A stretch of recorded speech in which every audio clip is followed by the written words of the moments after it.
Falco coming off his first Rutgers win. Tossed 5 innings, allowed 2 unearned runs in a win a week ago today against Ryder. It was an 8-2 result. Ray Ortiz is in the batter's box, and the senior in a decently experienced NJIT lineup swings through strike 1. A decent day here in Piscataway. Low 50s. There is some cloud cover, though. It makes it look a little darker than it should be, but otherwise, great to get back out at Baton Fields. As Rutgers, as we mentioned, sort of builds off of what they were able to accomplish this past weekend. The biggest wins RPI-wise for the Scarlet Knights this season, taking 2 or 3 from a UConn team. 0-2 is pulled down the left field line. Pete DeRocher is back. He leaps. He has no chance. Ray Ortiz jumps on the 3rd pitch he sees and gives the Highlanders a quick 1-0 lead. 3rd home run of the season. Ortiz is normally the number 3 hitter for the Highlanders, but because there is no Choi today, as we mentioned, and Luke Longo, so he's hitting leadoff today for Coach McClellan, and he is able to see a fastball and crush it. 3rd home run of the season. He's been their constant, a stabilizer. Spent his freshman year at Georgetown from St. Peter's Prep, Jersey City, transfers back closer to home, and he's been a starter for 2+ years at short. First pitch to Kevin Putski is rolled to 3rd. Tony Santa Maria has a little trouble with it and does just enough to get the first out. Still a big confidence booster, though, for NJIT. To step here in Bainton Field, I think always a key element to mention is, I think, for coaches not to be intimidated by taking on, particularly for the pitchers, but just to come here at Rutgers and compete. Too many times when you see in the non-conference, they might fall behind, or you feel like you're already behind several runs before you even step on the field. And that is the adjustment those teams have to have top to bottom. The better players will be competitors, but everybody has to feel that way. And for Ortiz to start off the game with a home run, I think that could have long-lasting effects this afternoon. And now, as you mentioned, Ralph, the America East leader in RBI. It's Cade Ladahoff, the first baseman, a freshman, and he is ahead 2 balls and no strikes. But we'll table the UConn talk for a sec, because the home run from Ortiz quickly brings back memories of what happened between these 2 teams last year. As Ladahoff yanks it foul. Well, that result was a victory for Rutgers. Scarlet Knights have won every meeting in the series history. But a 9-7 game in which NJIT scored the first 7 runs. Yeah, I thought it was 8-0. I'll check that. But yes, it was a substantial lead. And it's an NJIT squad. Last 3 years, there was the best 3 years of NJIT baseball in program history. 77 wins over that time, including the 2021 NCAA Regional. They had a 3-0 lead over Arkansas in a regional game. They won their first game in a elimination game against Northeastern of the CAA, which has been a good program. So it's certainly a program on the rise locally, and I would expect that Rutgers and NJIT will start to meet based on the trajectory of NJIT and what they're doing, building up their facility, which we'll get to. This is going to be a pretty constant meeting, non-conference. That's called strike 3. It's dropped by the catcher, Hugh Pinckney, and Ladahoff is thrown out at first. Don't often see a pitcher get strike 3 even on a drop that's not swung at, but Jordan Falco had that on the outer edge for an easy second out. Yeah, Ladahoff clearly was looking for something else. And now with 2 gone, that'll bring up NJIT's cleanup hitter, Cole Campbell. And takes ball 1. Campbell, another one of the semi-regulars with a decent average on an NJIT team with a good offense but not enough depth. Hitting .286 in his case. He taps it to 3rd. Great play by Santa Maria as he knocks it down. Can he get it to 1st in time? No. He gives himself a chance, but Cole Campbell comes up with a 2-out single. Yeah, NJIT's been able to see the fastball so far from Jordan Falco pretty well. They have not been beaten by it. Yeah, this is fastball in a part of the plate, hit well, but Tony Santa Maria is, again, if there was a Gold Glove team in the Big Ten, I think he's got to be the 3rd baseman, even going back to when he was healthy 2 years ago. between him and Josh Kuroda-Grauer on Rutgers' left side. They have two of the best shortstops and third basemen, respectively, in the country, let alone the Big Ten. As Austin Francis takes on his hands. Yeah, Steve Owens even mentioning preseason could be the best infield defense that he's had, and that allows the pitchers to feel even more comfortable when if they're struggling to find their command. You know you can pitch to contact. And Francis got under this, so he serves it to center field, but R.J. Johnson Jr. is there. And the top of the first comes to a close. But the Highlanders, once again, come to bait and field and grab an early advantage. Ray Ortiz crushes his third home run of this season. And the Scarlet Knights will look for a response in the home half of the first when we come back.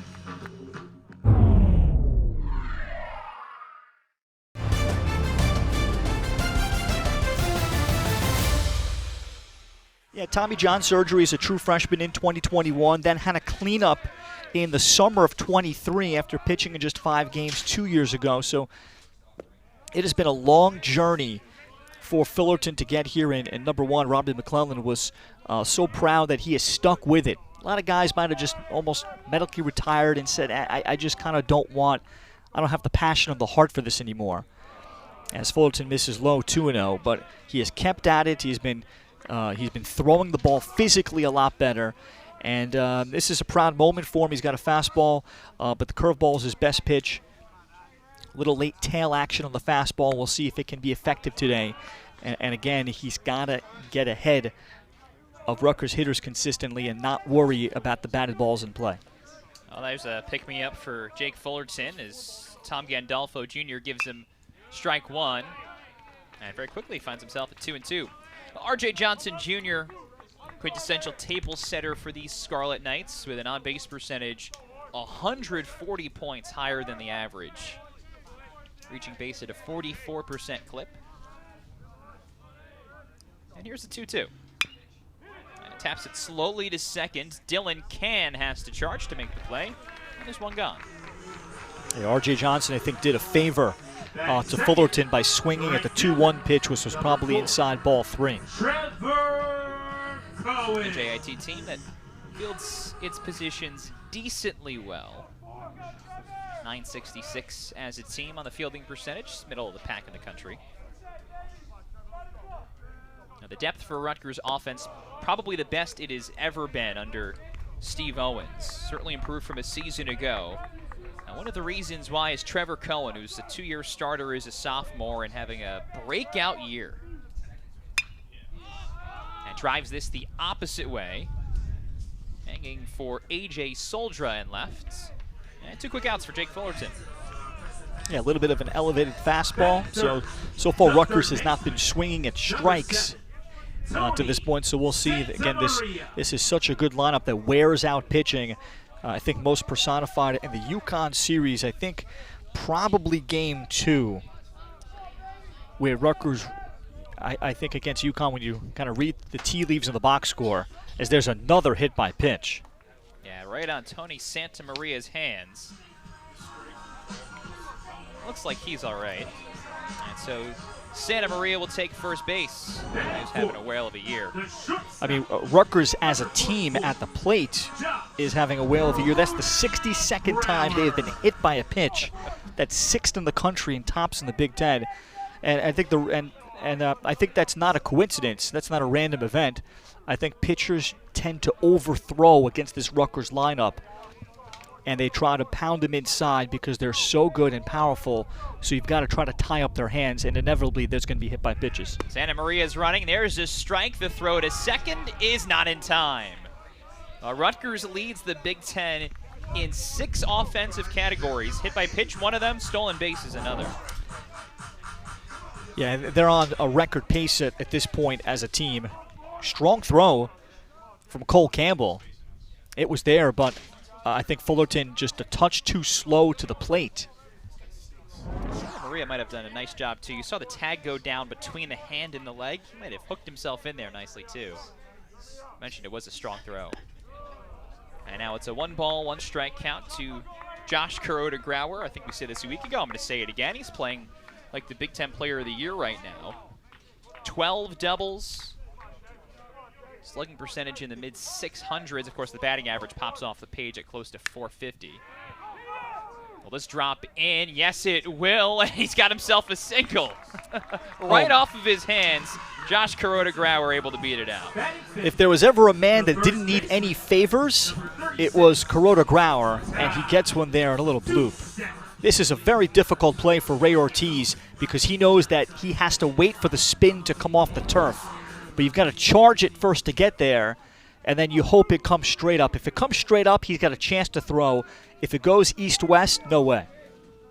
So 2 on the corners for Ty Doucette. Now Josh Kuroda-Grauer is moving, and they won't throw there.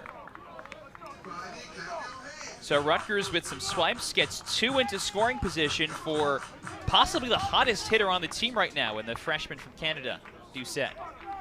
A guy who's on an 8-game hitting streak where he's hitting .540 in that span with more than 2 ribbies a game. I mean, this is a guy who's not swinging like a freshman.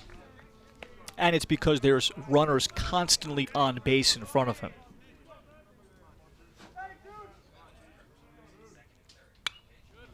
And fouls that off the other way, 2-1.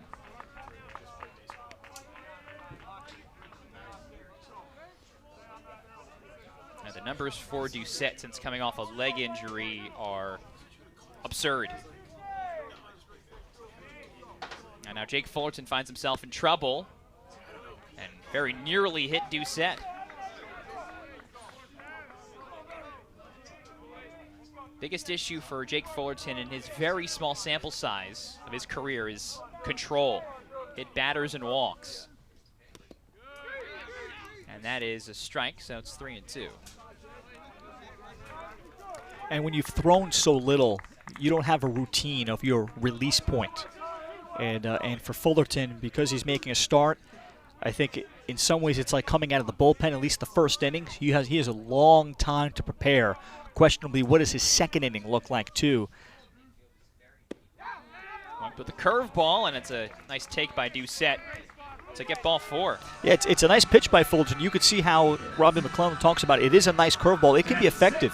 And to a right-hand batter, I think that is a pitch that is going to be swung on often and generally get medium to weak contact. And not easy to lay off those back hip or back foot breakers, but he does. And now base is loaded for Pete DeRocher, who gets the curveball and takes strike 1.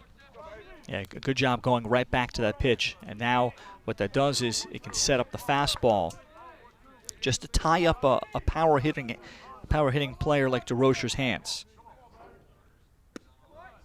NJIT got a run in the top of the first. Ray Ortiz crushed a leadoff home run. Jake Fullerton trying to make that lead stand up at least for 1 inning. The Scarlet Knights causing trouble with 2 outs. 2 balls and a strike.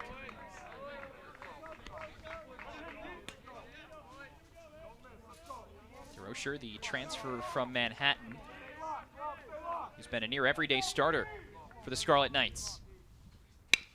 And grounds this to short. Ortiz goes the short route. And Jake Fullerton is able to post a 0 in the first. Wasn't easy.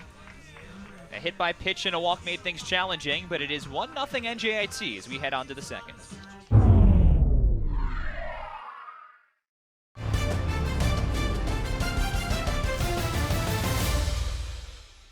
Giving up that home run, settled down nicely, and now he will face 6, 7, and 8 from the NJIT order. Scarlet Knights are 17-7 are just 3 days away from kicking off Big Ten play. Now the first pitch to Michael Doyle misses high and tight, ball 1. But the goal for the Scarlet Knights this season, especially in the non-conference where you can build a strong resume and you can boost that RPI before you get into taking care of business in the Big Ten, goal is just to win every weekend. Steve Owens always says that. One of the most significant weekends of the entire season happened this past one. UConn comes here. The Scarlet Knights get the first 2 games, end up taking 2 of 3. Justin Sinibaldi with a 4-hitter in the opener. 13 runs hung on the Huskies in the second game. And the big takeaway probably with the offense doing its job, with the starting pitching performing well. It was supreme. The 2 balls and a strike, and the pitch. And on the hands. Yeah, I'll classify where the top headline is potentially Rutgers against UConn in a potential NCAA at-large discussion.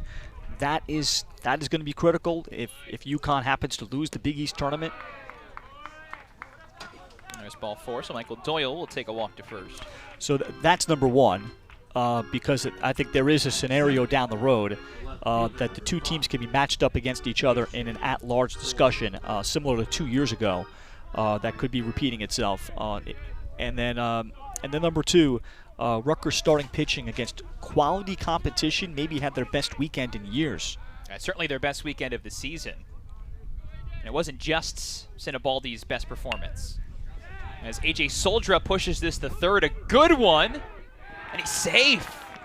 Even with a strong charge and an on-the-money throw from Tony Santamaria, A.J. Soldra drops a bunt. There's 2 aboard here for the Highlanders. Yeah, that was pretty. He took a strike. Soldra's been a contact guy, very little power, typically tries to pull the ball. And this time he lays down a bunt and a fastball and deadens the ball beautifully. There are 3 guys in the lineup. I should say 4 guys in the lineup who are not everyday guys. Soldra is one of them. This is just his 7th start of the season as a freshman. Bottom 2 in the order for NJIT are struggling, but they've got the table set ahead of them. And now a bunt from Ty Sally. Same play for Santamaria, and this time the result is an out. But now 2 in scoring position. Excellent execution here by NJIT. They're just going to put pressure on the Rutgers defense. They're going to make it be 2nd and 3rd, and then put Jordan Falco in a situation where he's got to pitch from the stretch a little bit more and manufacture runs. This is what can win conference games against quality pitching, and this is what kind of the Highlanders' mentality is. Again, they're missing their leadoff batter and number 4 hitter today, not in the lineup. Here's the 9-hitter, Dylan Can. And important there for Falco to get strike 1 right in the top corner. And you could say Can is due. 6 for 40 on the season. Strikeouts have not been a huge issue, so he's putting the ball in play. And he's bunting here. Here comes Doyle to the plate, and he's out by a mile. What was that? Yeah, Dylan Can has struggled this year, and I think he may have felt, I don't know if he was, I didn't see really any signs there. He may have been bunting on his own. Yeah, it's not a squeeze, that's for sure. Yeah, I think that was, if anything, that was a safety squeeze, and I think it may have even surprised the runner on third base there in Doyle. Worth mentioning that Michael Doyle did not have to run there because there's no force at first in that instance.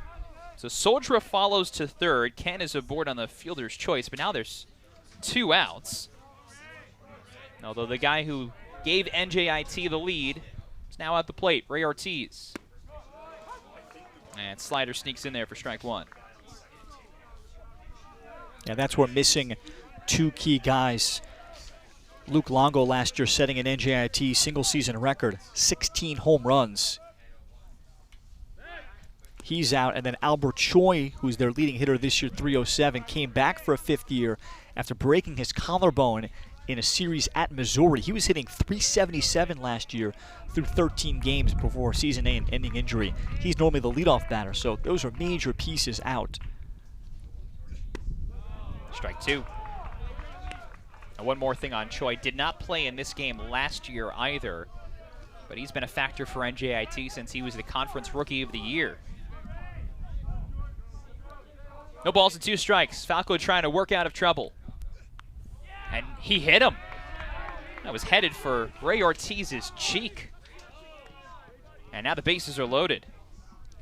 Yeah, I think this is Falco overthrowing. Right fielder, number 20.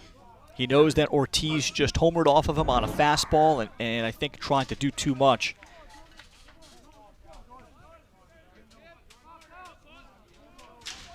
Now, he's had the velo we've seen from Falco in the low 90s. That was a 91-mile-an-hour fastball. Just lost the grip on it. Runners at every base for the 2-hitter Kevin Putski. Off speed, strike 1. Good pitch. Yeah, terrific pitch. Falco was always known as a strike thrower during his Adelphi time. Then the slider, can that be a put-away pitch? Changeup can be iffy.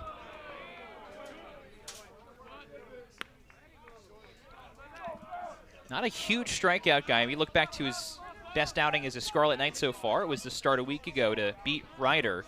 5 innings, just 1 punch-out. And that tails outside, so it's 2 balls and a strike. And it's an interesting role for Jordan Falco because you do need midweek starting pitching, even though the whole focus is to win on the weekend. But he can be very good on the weekend as a reliever. This is lashed to right field. It drops in front of Cohen for a hit. Soldra scores. Now here comes Can to the plate, and the throw is cut off. 2 score on Kevin Putski's 2-run single, and NJIT once again has a lead at Rutgers. This is an elevated fastball. Falco leaves it up, and Putski's able to get around on it.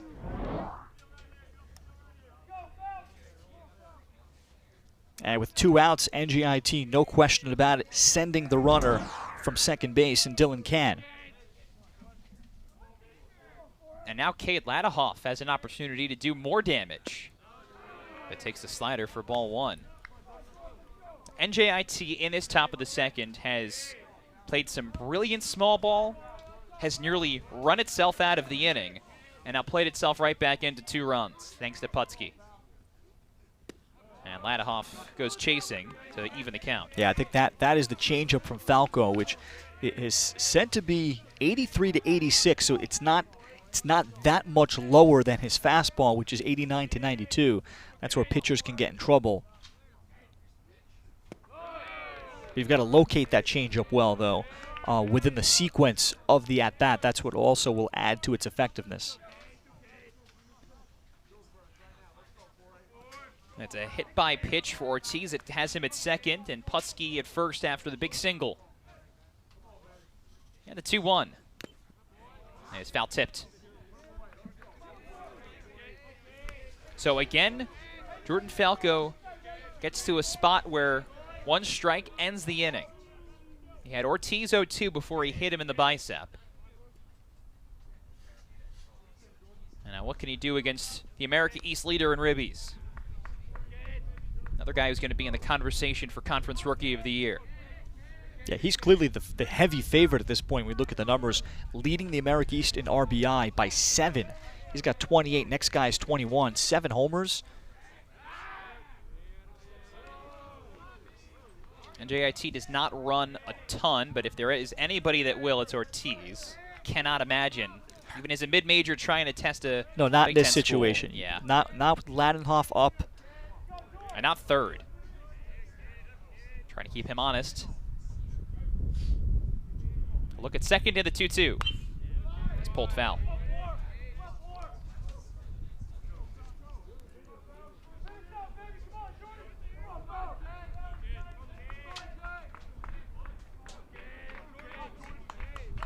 Instantly, Rutgers coming up empty with the bases loaded in the bottom of the first. Looms large. And this is sliced to left, fading away from DeRocher, but he sprints over there and makes the play. And the top of the second. Another inning where the Highlanders strike for scoring. They do it all on Kevin Putski's 2-out, 2-run single. It's NJIT by 3 here on Big Ten Plus.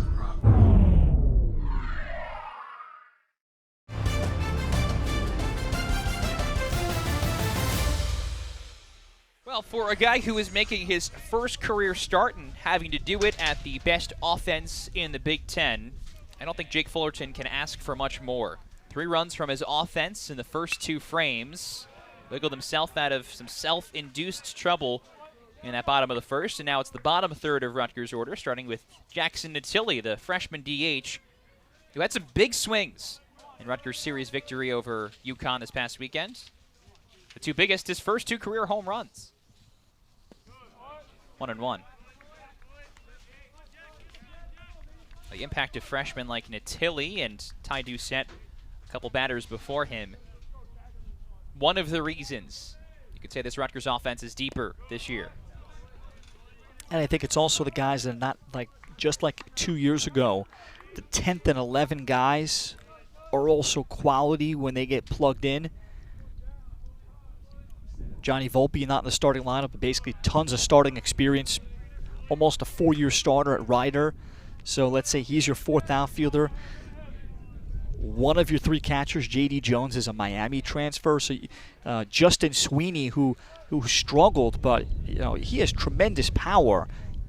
He is a guy that maybe not for a whole season, but he's a guy that can put together a 2-week stretch or a weekend against Big Ten teams and provide a major lift. A lot of teams don't have that. Jake Fullerton has gotten 3 of his first 4 outs on the ground. And Ray Ortiz takes care of that to bring up Hugh Pinckney. Yeah, another guy too, Pete Chufreda, who's not gotten consistent playing time yet this year, but set the Lafayette single-season home run record last year and played against his old team last week. Tons of options off the bench. A guy who's not started a ton yet this year is Pinckney because he struggled. Was nearly an everyday presence in the lineup, whether DHing or catching.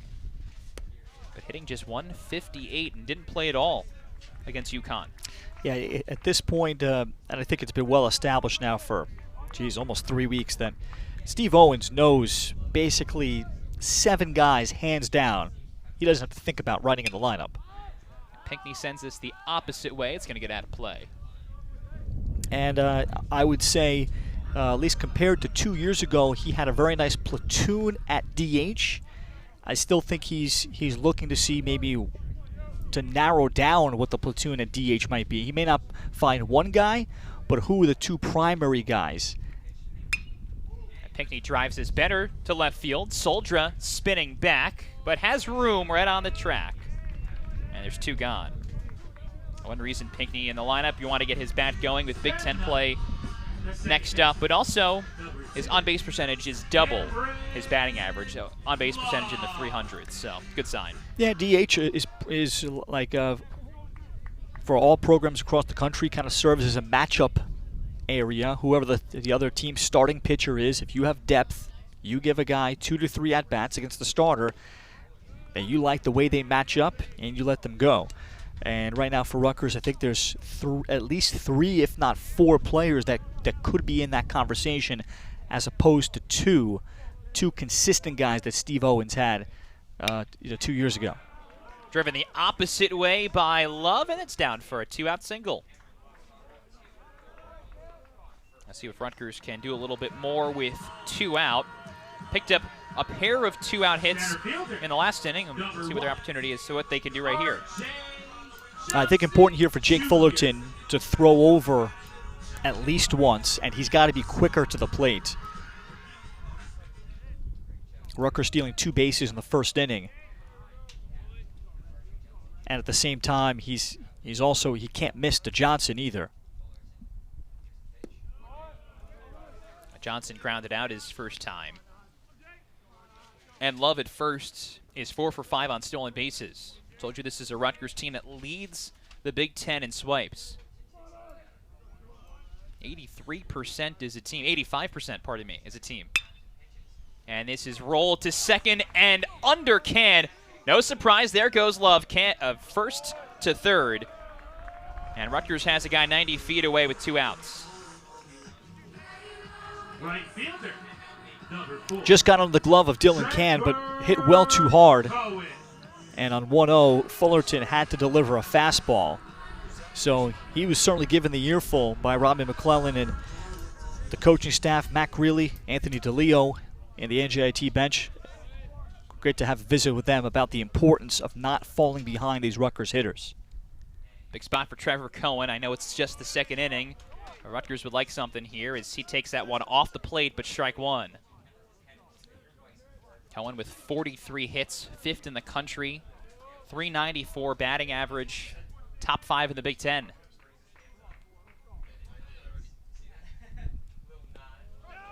Ball and a strike. Something else that's worth acknowledging, we've used the TrackMan data that it's new to Rutgers this year. We've integrated that into the broadcast these last couple of weeks as the Scarlet Knights have kicked off play at home. Rutgers is hitting the ball hard off Fullerton. Johnson hit that 107 off the bat. That single. But again, most of the contact that he's been able to get for outs has been on the ground.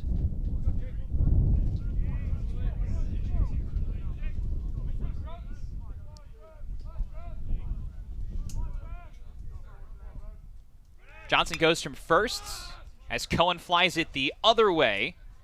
And again, Soldra is there. Side retired. Rutgers has left 5 guys on base over the first 2 innings. Opportunities, but instead 2 scoreless innings for Jake Fullerton.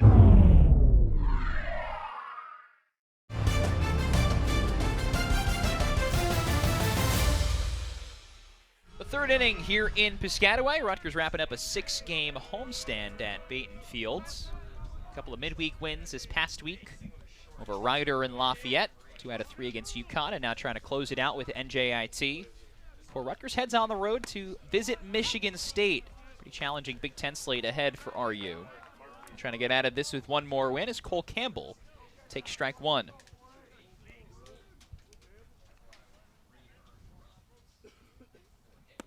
Jordan Falco hits the inside edge, 0-2. We were talking about starting pitching a little while ago for Rutgers.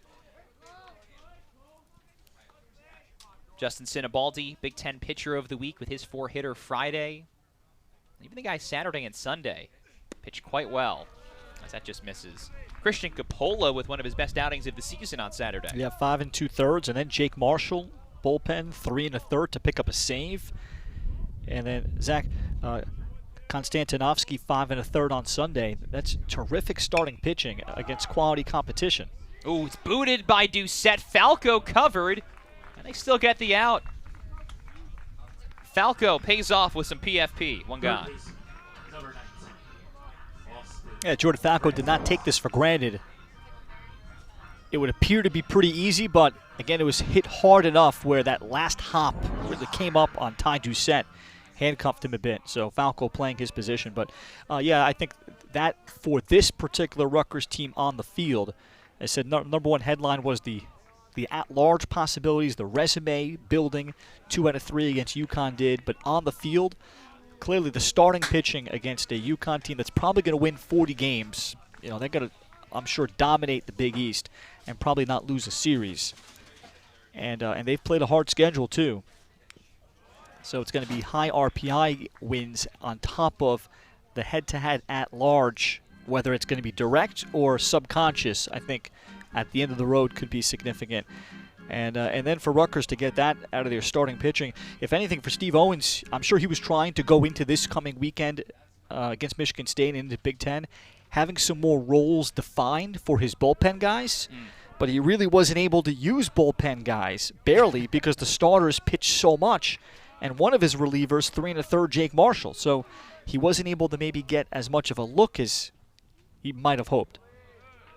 It was all the usual guys that he already knows, but who is going to step up and emerge? And we saw, Mazza was the lefty. Also encouraging that Rutgers can take 2 out of 3 from a team like UConn. In a weekend where Rutgers' offense was great Saturday, I mentioned the 13 runs, but the other 2 days combined, just 4 total runs. Rutgers hit a little below 300 on the weekend, and still won the series. A good battle here by Austin Francis, ahead 3-1, and swinging, but gets some weak contact. And across the diamond from Tony Santamaria, so there's 2 away. Yeah, I think this was a slider low and in. This might have been ball 4 that Austin Francis swung at. Designated hitter. 2 outs, but what Rutgers did and has been doing, like all excellent offenses do, they drew a lot of walks.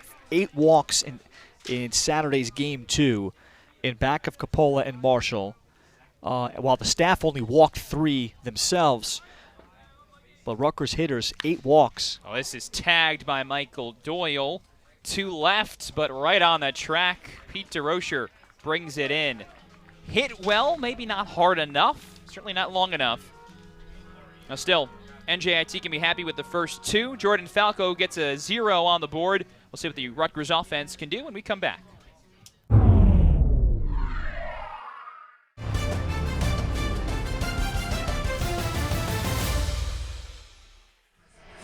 It's the bottom of the third inning here at Baton Fields. Rutgers has collected 3 hits, gotten 5 on base, and just trying to break through against Jake Fullerton, who is going to venture into the third inning. See how long he's able to go. Tony Santamaria is the first that he will face. Big Ten leader in home runs and owner of a remarkable streak getting on base. I'll tell you that in a sec. Here's the 1-0. Now, Santamaria got hit by a pitch back in the first inning. The 37th straight game Tony Santamaria has been on base, a streak that dates back to 2022 because of the injury he sustained last year. You got to go back to the Maryland series in early May of that year. Find the last time Santamaria did not get on base in a game. And I know it's college baseball where the averages are higher than the big leagues and stuff like that, but still consistently good. And I had 3 balls and a strike. I'll tell you something else that's possible that's even more impressive. I mean, Tony could end the year with more hit by pitches than times struck out. Craig Biggio never did that. And gets no chance on that 3-1 pitch. He's aboard for the second time today. The hit by pitch, now the walk. Now, Rutgers this year has a knack for getting on base. And did not pitch a lot in high school and travel, was primarily a catcher, maybe a 65-35 split that way. So they're giving him a look on the mound early in his career before they may perhaps define it. A guy from out west, Chandler, Arizona, but comes in here to face a guy from just down the road, Josh Crota-Grauer from Franklin, New Jersey. He's got Tony Santamaria at first, and a 1-1 count. Jake Fullerton in his first career start, into and out of trouble in the first and second inning. Allowed 5 base runners. But Rutgers yet to break through.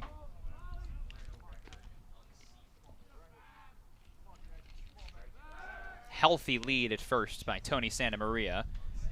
And so Hayden Estes has to pay him some attention. And you can see how slow Estes is just on the throw over the first, and those kinds of things that the refined pitchers already know how to do that move, like pivoting in basketball faster. And Santamaria back out by 3 strides as Crota-Grauer sends this the other way. It's Putski to the line, and it's a foul ball.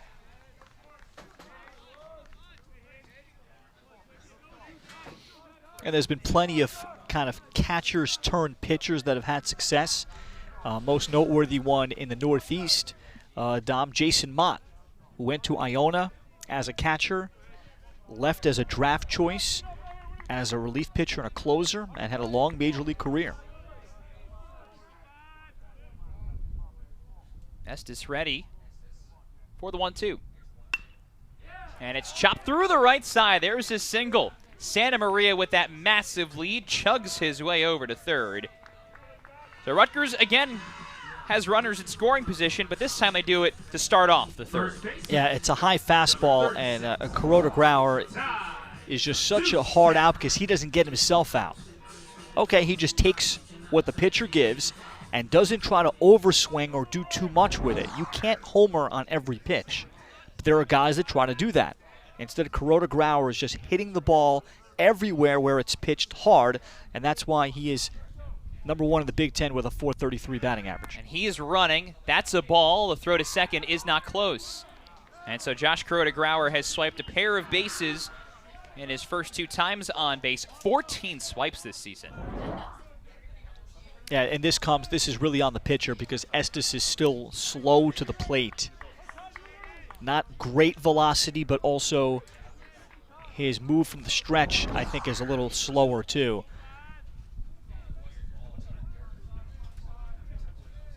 So that means Rutgers can take healthy leads as Ty Doucette taps this up the middle. Rutgers will score the run, and Ray Ortiz will trade it for an out. The Santamaria taps home plate. Josh Crota-Grauer goes to third, and Ty Doucette collects another RBI, the 21st of his freshman season. Left fielder, number 12, Pete Thorosh. And again, very impressive that Doucette so far in his career, just 10 strikeouts basically as the everyday guy, and so much of that because he is on with guys on base constantly, but he's not fallen down the rabbit hole of striking out and trying to do too much at this early rate in his career. I think that is the most promising aspect of Ty Doucette. Don't do too much. Easier said than done, especially for college baseball freshmen. As Pete DeRocher comes to the plate, trying to bring in one more. Francis at third is in on the turf. NJIT has to pay attention to those possibilities. DeRocher is a guy who runs fairly well, too. Has worked himself ahead, 2 balls, no strikes. Deep breath from Estes. And it's fouled away. By the way, one housekeeping note for Fullerton. Won't be a scoreless outing because he put Santa Maria on base, but even still, some stuff for him to be proud of.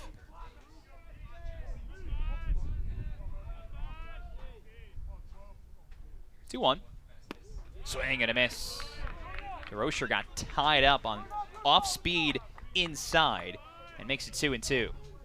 Yeah, if you can get through this Rutgers lineup here on the road, throw 2+ innings, 1 earned run, that's a victory if you're a midweek non-conference pitcher to take with you and present to your coach. He got hit. Heard the hard clunk of what sounded like his Evo shield. I can't imagine that was a bone. And so he will take first. Designated hitter, number 22, Jackson. Yep. Nutilli.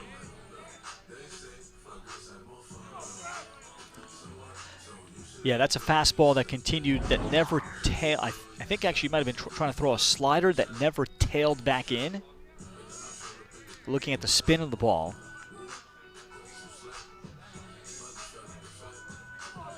A thumbs up from Pete DeRocher. He's all right. Evo shield does its job, at least blunt the impact. If you can't catch all of it.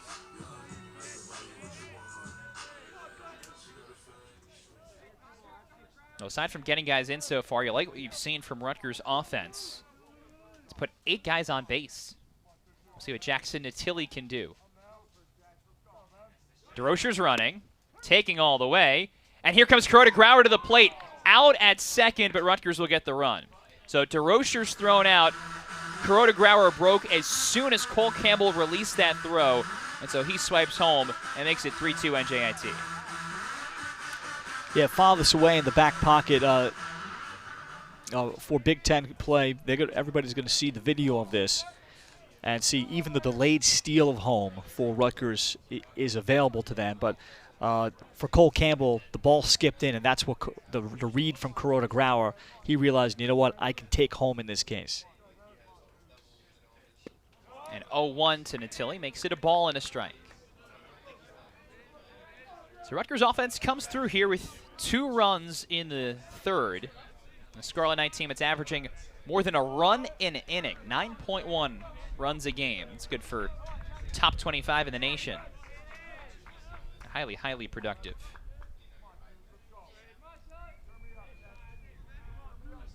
And Nutilli, just one reason why. Pretty highly touted catcher coming out of the Pittsburgh area. Wound up a little under-recruited, got hurt in high school as a junior, and that's one of those pivotal years for high school student athletes who are looking at the next level, especially at a caliber like this, the Big Ten. Hitters count. Ball 4. Third walk of the day for Rutgers, and the first one issued by Hayden Estes. Yeah, but Jackson Nutilli, he looks the part.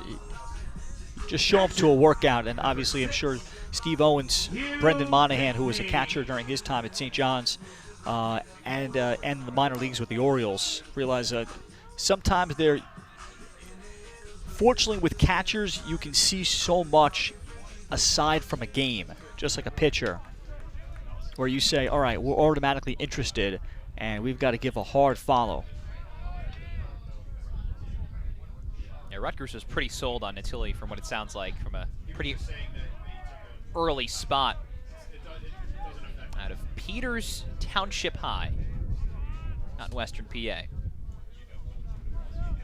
Rutgers, under Steve Owens, has recruited from some non-New Jersey areas, let's call it. I mean, Tilly had a home run against a Vanderbilt pitcher back here. And what a great story that was. Scott Brown, who is a Central New York guy, pitched at Cortland, left-hander, now a much older left-hander, pitching coach at Vanderbilt, helping make that connection.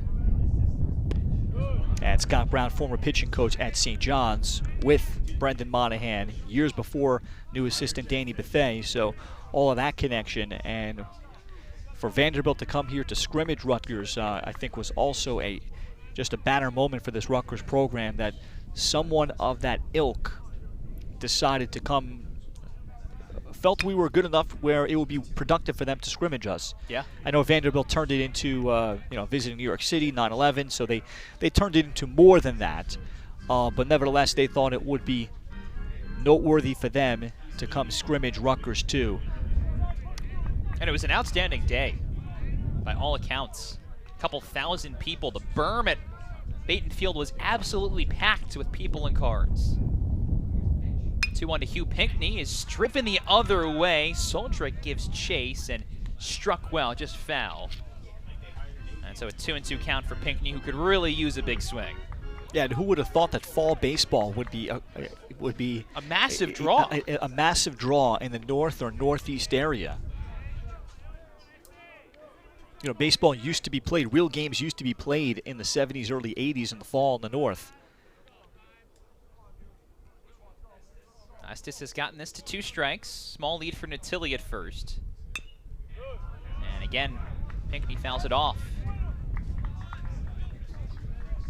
Yeah, there were some high school baseball teams, some youth baseball teams that came here. The construction of the Castle, the Fred Hill Training Complex, has obviously bolstered Rutgers' ability to connect with the community. They can play in there and host youth teams at any part of the year. Scouts here too, of course. You get 2 of those programs together. You're going to turn out. This is tapped slowly over to seconds. Can on the charge. And gets the final out. But Rutgers responds here in the third. They score 2 runs on just 1 hit. A couple of walks and a stolen base play a factor here. We're on to the fourth. 3-2 NJIT on Big Ten Plus.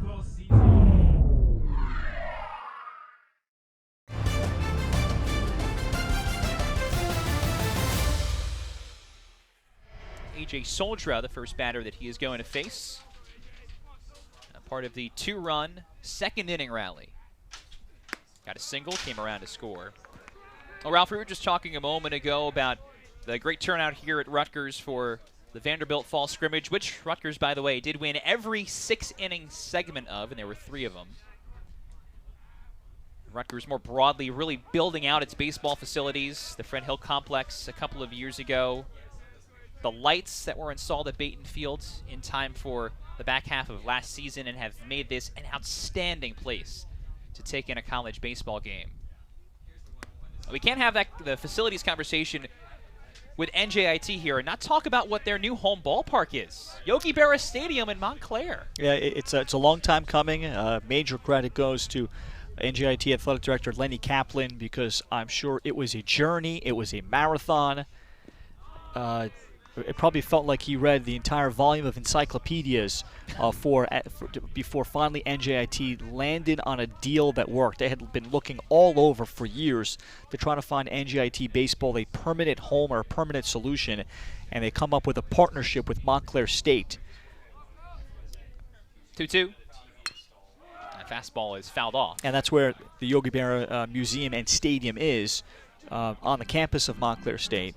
And Montclair State already had some experience with it because they're in a partnership with the New York Red Bulls, where Montclair State uses the facilities that also the Red Bulls use, so it's great for them, for a Division III program, Montclair State, that could someday be D1, in the not-so-distant future with what they're building up there. But and it's got all the amenities that are going to be difference makers for NJIT. $6+ million, turf, lights. There's 2 locker rooms, including bathrooms and showers, Dom. So the visiting teams on the way out So it sounds simple, but not insignificant when you're talking. When you get outside the Power Conference Division I structure. A clubhouse, with basically several couches. So when there's a rain delay, a locker room can be a very loose term, or a clubhouse, very loose term, but it's insulated. Falco's 3-2. Fouls it back. It's a good battle here by Soldra. So they've only had one game there. They had their season opener. They lost to Seton Hall. So finally, this coming weekend, NJIT is going to have a big moment where they're going to be able to host their first America East Conference series. Last 4 years, they've played at Kane. So you're at the behest of Kane's schedule when you can get your league games in. Down the first baseline and a fair ball. Well played by Doucette. And once again, Falco covers. Ty Doucette was helped out by the pitcher. In that instance, the first baseman picks up the pitcher. One away. Yeah, he really hit the stretch there. That ball was right on the chalk. Look at how tight this ball is down the foul line. Yeah, that is really, that's extending the range of first baseman. And Jordan Falco doing his job again. We're talking about that ground out by Campbell an inning ago. That Doucette booted, and Falco never broke stride running over to first. There, Doucette makes a great play. And now Ty Sally ahead 1-0. But NJIT, they had been nomads. Last 4 years at Kane. Before that, they had played games at the home of the Somerset Patriots and Sussex, which was Sussex County Miners. Sussex County Miners. I forgot what league that is. This is hit pretty well by Sally to center fields. But tons of space there for R.J. Johnson to record the second out. They even played a home series here at Rutgers at Bainton Field one time, so they had truly been having to apply wherever there is space. And now basically every other weekend is a Montclair State home series or NJIT home series. Yeah, they have to take vans to head over there to practice every day. But still, it's a world of difference for any program in the Northeast where you have your own facility like that. And the recruiting aspect, too, is going to be substantial. I would expect Rutgers is eventually going to play a game there at Yogi Berra Stadium. Yeah, just because. Yes. I think just because I think, and the rise of NJIT's program, I think, is going to warrant it just enough where they're not just going to be a midweek non-conference. We never go to you. You only come to us deal. Dylan Can pops this up, but Ty Doucette runs out of play. So it's 1-1. That's a great ballpark. For those of you, by the way, who are sitting here and maybe don't have your access to your phone, and you're saying, well, what about the Jackals? This is year 2 of the New Jersey Jackals playing in Patterson at Hinchcliffe Stadium, a ballpark that has a storied history dating back to the Negro Leagues. So cool for them to play there. That stadium was in disrepair before the Jackals made the move. And great to have baseball back in that stadium too. As Can sends this to right fields, but hanging for Trevor Cohen to get there. It works out to be a 1-2-3 inning for Jordan Falco, who has retired 7 in a row. And the Scarlet Knight bats will come right back to the plate. 9-1-2 due up as Rutgers looks to take a lead.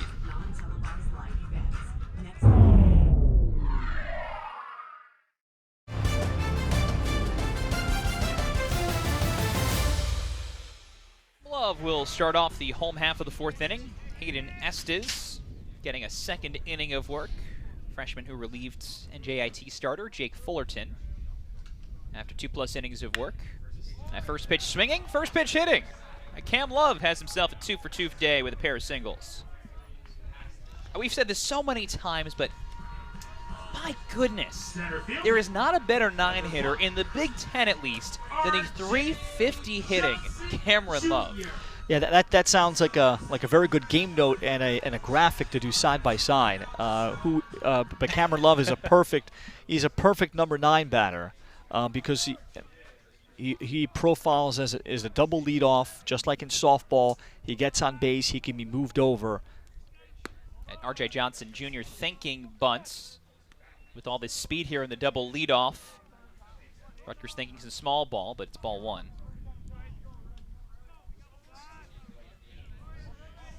And worth acknowledging, too, with Love, it's not just contact and speed with him. He's got a dozen extra base hits so far. And he's got a solid lead at first. Not running, as this is slashed to left field.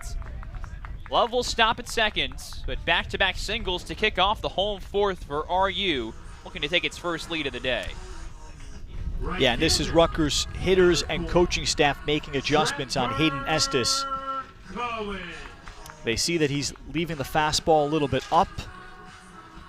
And these are now, again, there's no kids. There's only 2 teenagers. No, actually maybe 3 teenagers, but everybody else is so experienced in this Rutgers lineup. One of the guys gaining experience rapidly is Trevor Cohen, who has flied out to left each of his first 2 times. Corners are in. Cohen's bunting, plops it foul down the third baseline, pushed it a little too much. Yeah, that's a little unusual. Trevor Cohen does have 3 sacrifice hits on the year, 1 sac fly.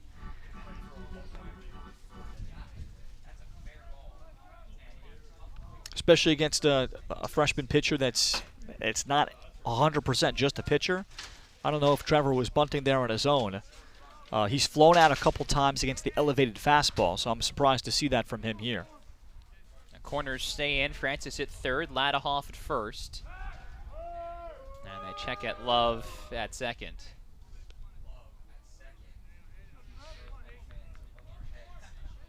I said earlier today that Rutgers leads the Big Ten in 6 offensive categories. That did not include sacrifice bunts, which, by the way, Rutgers is top 15 in the country in. So they have played this sort of small ball style a decent bit and done it successfully. And Cohen is bunting again, but that's out of the zone.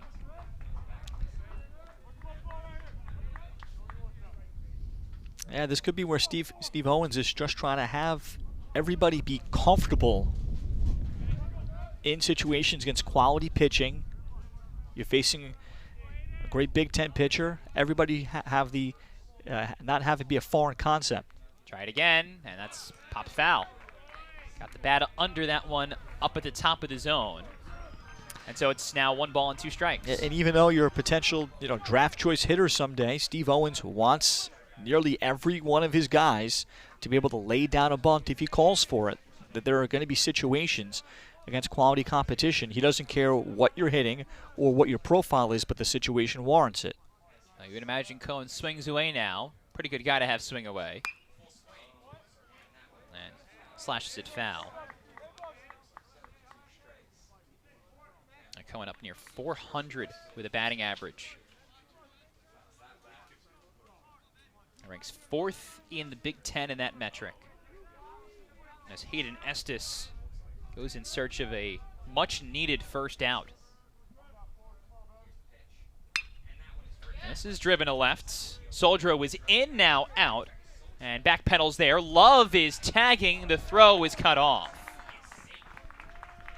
Johnson Jr. stays put at first, but Love running as soon as that ball was caught, especially with Soldro taking the wrong read on that initially. Yeah, I think it has all to do with the read by Cameron Love, because the left fielder Soldra is backpedaling.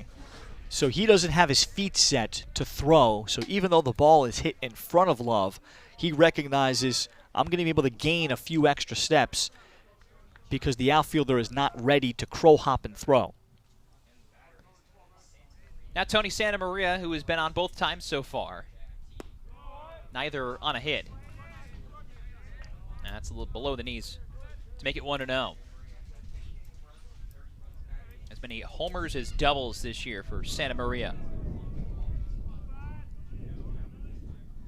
Also has 30 ribbies, good for 3rd in the Big Ten. And trying to bring in Love from 3rd. See if Johnson runs at first, by the way. Not here, it's a ball and a strike. We just saw it in the last inning, where Rutgers ended up scoring on a delayed double steal. Runner was thrown out at second, that was DeRocher. But Josh Kroder-Grauer scored.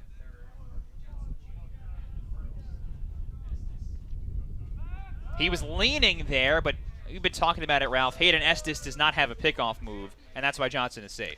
Yeah, it's perhaps once NJIT and Robbie McLennan and his staff maybe make a decision further on Hayden Estes sometime over the summer, if they're going to commit to him being a full-time pitcher or stick with this, that's when maybe those things will get added. That's a better pickoff move there. But Again, there's going to be a lot of refinement for him. His summer is going to be critical for him to make steps. And there's already a lot on your plate when you're already a catcher in Division I. That's why this is hard to do. Big lead again for Johnson, tapping his feet at first. And he's running. The pitch is low, and there is no throw. I confirmed ball 2. NJIT appealed down to John Ramsey. So runners in scoring position here with Rutgers able to take the lead on a single. Yeah, R.J. Johnson's jump was great, and Cole Campbell realized, you know what, let me try to squeeze this, not throw down, because Love could easily steal on the back end too, or steal on the throw. Now the first baseman is in. Third stays back. And this is chopped slowly to third. Francis charges, throws high, and Ladahoff brings it in. But Cam Love scores on Rutgers' second RBI ground out of the game, and this ball game is tied at 3 apiece.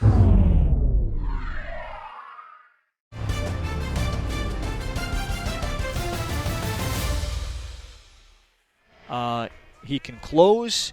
He can throw the most difficult innings too, 6th, 7th, and 8th, off of his experience last year.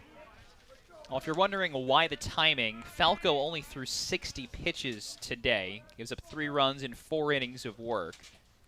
That after throwing 86 pitches in 5 innings last week against Ryder. This is Roy Ortiz, who homered off Falco to begin the game. And the leadoff guy signals the 3rd time through the order for NJIT. So you give Ben Gorski a clean break here.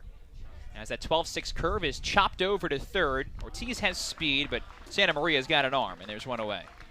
And for Gorski, the 4.82 ERA doesn't bother me as much, but the 273 batting average against, that's where opposing teams have gotten some film on him, and he's got to have to find a way to adjust and change up and mix up his pitches maybe a little bit more. But a year ago, a brilliant season for Gorski. Staff high, 25 appearances, opponents hit 191 against him. And that was pitching tough, high-leverage innings on Big Ten weekends against everybody good on the schedule. He was not in to mop up. Putski is the guy with the other RBI for NJIT. 2 of them coming in the 2nd inning on a 2-out single. It shows you how significant Gorski's struggles have been that Rutgers this past weekend against UConn didn't have to use a ton of relievers, yes, because they got 3 good starts from Sinibaldi, Coppola, and Konstantinovsky. But Gorski did not pitch this past weekend. Yeah, that's a great point, Dom. This is sort of a tune-up for him. And misses that at the top of the zone. So it's 3 balls and no strikes. I'd be surprised if Ben Gorski does not pitch at least one time against Michigan State over the weekend. And I think it's very likely he could pitch twice. Fires that in there. Strike 1.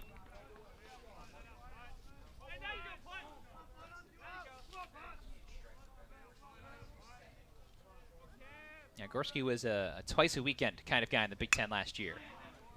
He battles back to 3-2. So last time he pitched was last Wednesday. It was the other midweek game against Lafayette. Mentioned he got the start just the 2nd time in his career. Was solid. Had to work around a little trouble. 1 run allowed in 3 innings of work with 3 strikeouts. As Putski chased that. And it stays 3-2.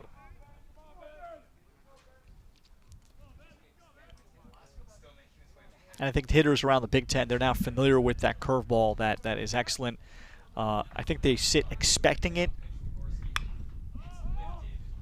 And then they wait for that fastball, and then they try to crush that pitch. I fouled off to the right side, but drifted out of play. One of those rare days where it is a relatively breezeless day. Flags out in center field, just listing around a little bit, so no significant wind to speak of. Does not happen all that often. Early March or late May in these parts. 3-2 hits the outside corner for strike 3. Good spot for Ben Gorski's fastball. All about the location with this fastball here for Gorski. Putski must have been looking for a breaking ball.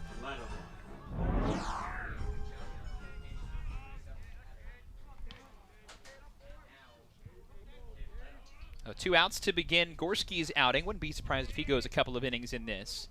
And now Cade Ladahoff is at the plate. So far, Rutgers has tamed the prolific first baseman.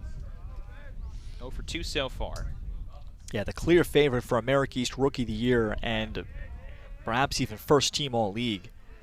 And he was considered kind of the jewel in the NJIT 2023 recruiting class. I can't hold him off the board for all that long. He smashes that to the corner and left. He's headed for second and now turns back. Great throw from DeRocher. Plants his foot and sends a one-hopper Yeah, in the infield. I was starting to write D for double my scorecard, so I'm a little surprised there. DeRocher got a good bounce.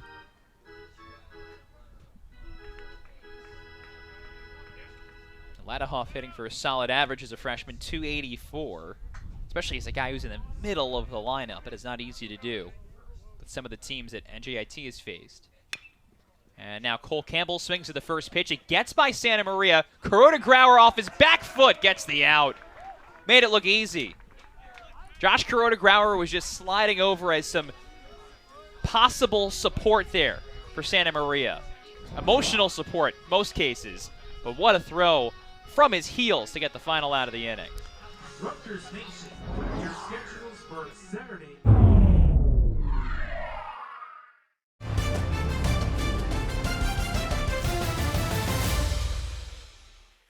Look at the numbers, more than a run per inning, but a good story behind this guy. Well, he got the save on Sunday as NJIT was able to win a notable series against Fairfield, who has been recently the class along with Canisius in the MAC.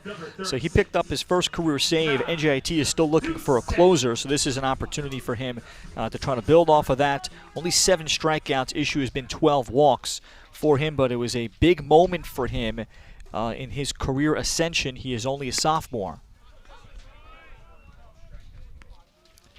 And comes in to face Ty Doucette. So this is 5, 6, and 7 for the Scarlet Knights. Doucette picked up an RBI his last time up. And that's right on the corner. Strike 2. Just grabbed it. Yeah, NJIT graduated their closer, Grant Verpalat, who was very good last year, 5 saves. So that is still, for Robbie McClellan of NJIT, still is an open audition. Takes that curveball on the inside, so it's a ball and 2 strikes.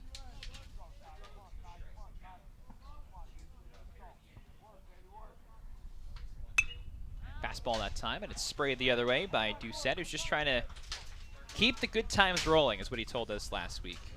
Knows that there are ups and downs in a college baseball season, and you got to make the good times last as long as you can, is exactly how he told it to us. That back. Yeah, very happy-go-lucky.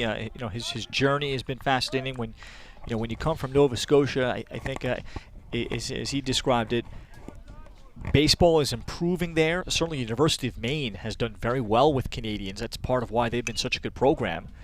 Maine has been to the College World Series when the North used to have the automatic bid through the 70s and early 80s, before the new current format that we've had for almost 40 years. So Maine has feasted on guys from that area. 1-2. Spraying foul balls every which way. A guy who spent some time down south in an academy before he came here as well. Doucette did. A pretty seasoned guy who came to Rutgers mostly because of his connection with Hugh Pinckney.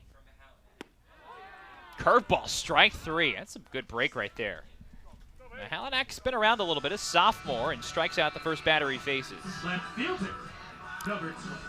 Yeah, he's built thick, 6'1", 230. And Robbie McClellan also gave him the chance to close out the game against Fairfield on Sunday because of his disposition, because he wants the ball in big moments. Pete DeRocher takes a daddy hack at that one, strike 1. And you need someone like that that isn't going to be intimidated to pitch against a Rutgers lineup in these midweek games. And this time makes some good contact. Putski had some trouble with it. It drops in for a single. Trying to make sure that ball didn't end up at the wall and find DeRocher at third. DeRocher aboard for the second time now. Number 22, Jackson. Again, back to the story. Rutgers has got tons of guys on base. It's left 7 on to this point through 4 innings. So DeRocher, a 1-out runner, is Jackson Tilly stands in the righty batter's box.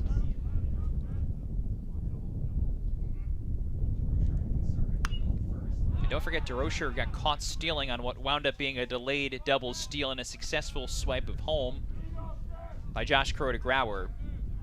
That was his last time on base, so curious to see if DeRocher is as eager to run.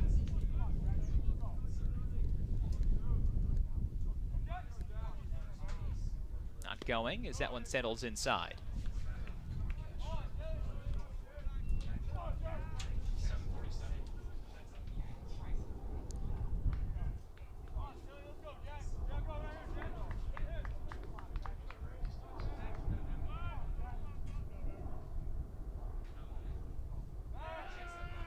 Check on DeRocher over at first. He's back in.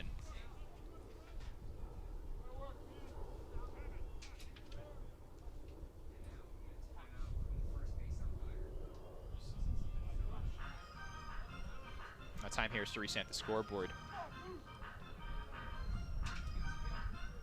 Now Rutgers has a balanced lineup. We've talked about that. Can it get some production from the bottom of its order?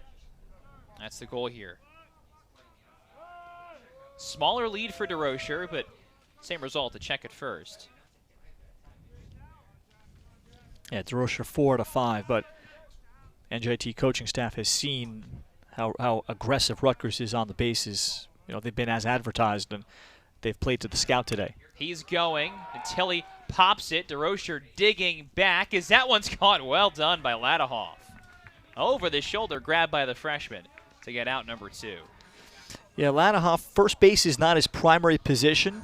It's his day-off position. He's primarily a catcher. And once Luke Longo graduates, who's right now the starter, Ladahoff will play that position. But so he kind of treated that like a catcher that didn't have to take his mask off, chasing down a pop-up. I mean, that looked pretty simple. Hugh Pinckney 0 for 2 today. We were just talking about how Hayden Estes, the converted catcher turned pitcher, was a guy who didn't have a great pickoff move. Halinak has a strong one. And has flashed that a few times already. And DeRocher has shortened up a little bit. Strike 1. I mentioned a moment ago that Ty Doucette came to Rutgers in large part because of his connection with Hugh Pinckney. Those two guys played for Canada's junior national team together in a couple of spots. They go back several years. As this is rolled through the right side, Rutgers has had a few singles like that. And once again, the guy at first ends up at third. Pete DeRocher stands 90 feet away as Hugh Pinckney turns 2 strong at-bats into a hit. He's got a very big swing, and for Hugh Pinckney, the key for him is hitting his pitches and not getting himself out. When you look at his season to this point at 158, 9 strikeouts, and people have tried to jam Hugh Pinckney. He's got an abnormal amount of hit by pitches to this point, too. Cam Love comes up empty, strike 1.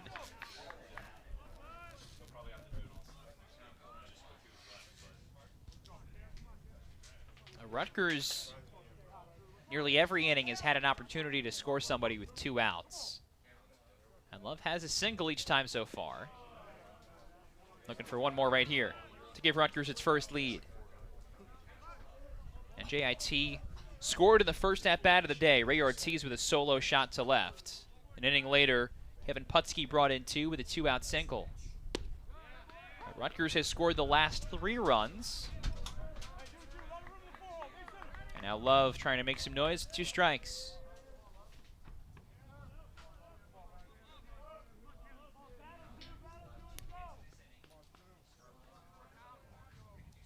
His pitch, the fastball is fouled off. Love not sitting fastball, it looked like. And Mahalanak doesn't nibble. You can see in his disposition, He's kind of ready to attack hitters.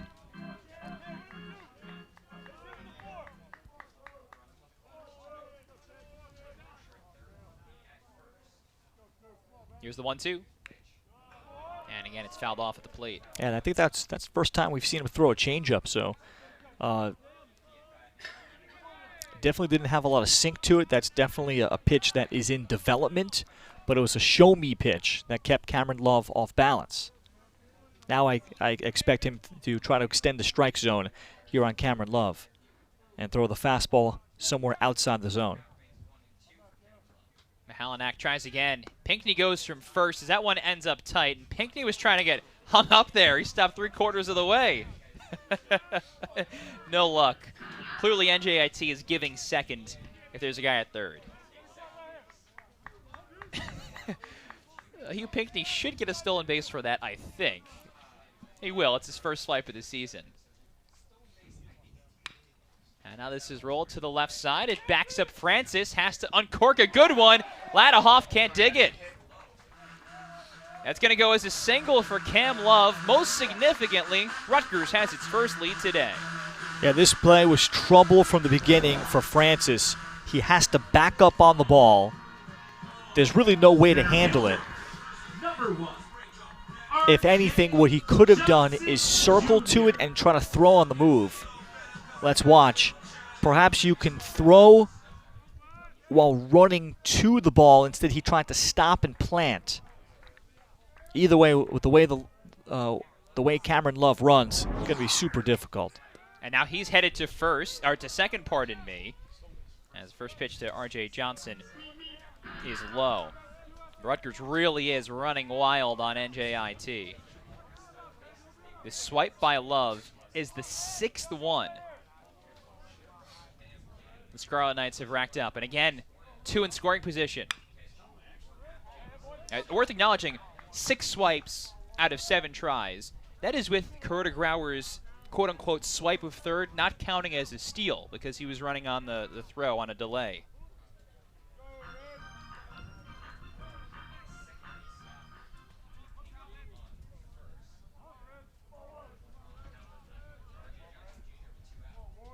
The pitch is sliced foul.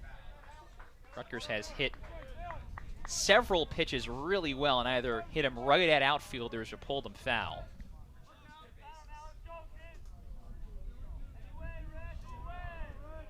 And once again, Mahalanak is a strike away. The pitch. Oh, it just missed. Yeah, Tom Gandolfo took a look at that one and just did not twitch enough. Yeah, good frame there from Cole Campbell. Thought that pitch was there.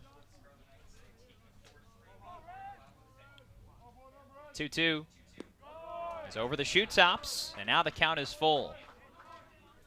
Trevor Cohen is waiting on deck. 0 for 3 today. We've documented his success in this sophomore season. Among the Big Ten leaders in batting average, near 400. Mahalanak readies for a big payoff. And it's rolled over to second. Kant scoops it up, and the inning is over.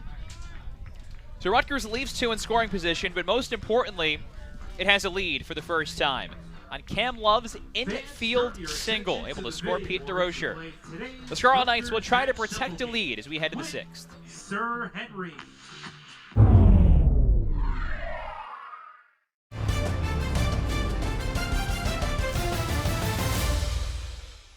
Rutgers has combined for 3 scoreless after NJIT took a 3-0 lead after 2. Austin Francis is the first guy up. The guy who had an opportunity to try to help out the Highlanders and get the final out of that bottom of the 5th. Now stands at the plate. Did his part, got the ball over to first in time. Cade Ladahoff just could not dig it out, couldn't scoop it. And because of that, Rutgers has the lead. 4 runs on 9 hits, leading 3 runs on 5. And fouled away. And we told you that after this, Rutgers hits the road in the Big Ten, first of 8 straight Big Ten weekends. Rutgers is one of 5 conference teams to have a bye to kick off league play. It's only 4 series this past weekend, at least of the Big Ten. Now, Rutgers will be at Michigan State, a team that pitches pretty well. Doesn't have the best record, but the team ERA 5.08 is top 100, fifth in the Big Ten.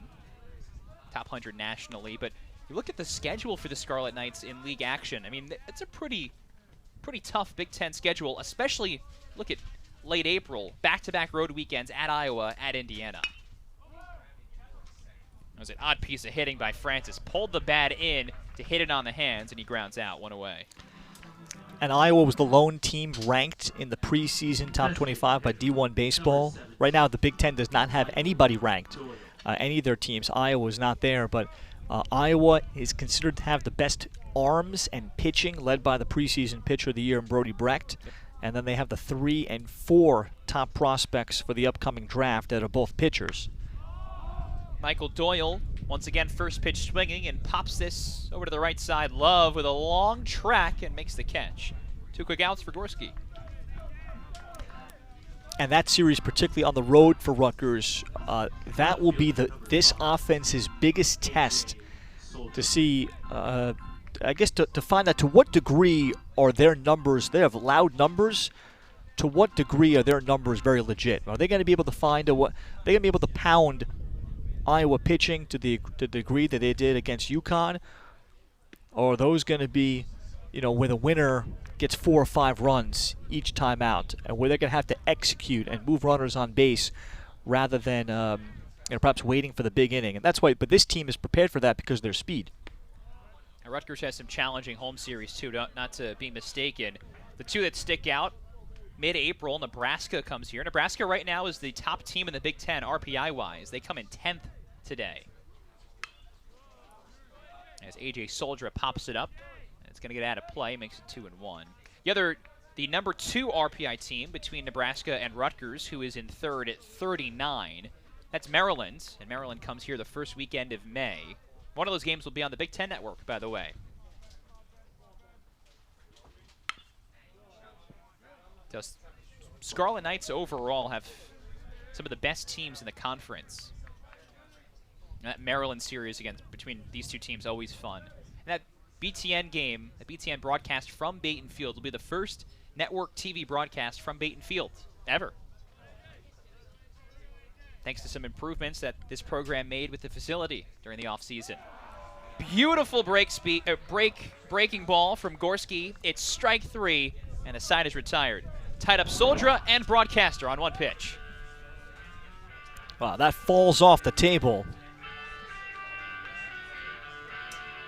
Show your support for the ones across the Rutgers now running to the table to bat again. They're up 4-3.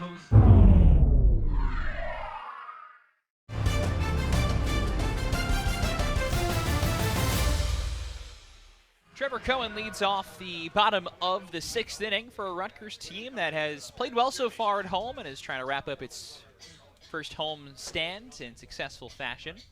Trying to make it 5 out of 6 here in the home digs before shipping off to East Lansing. Still Talon Mahalanak on the bump for NJIT.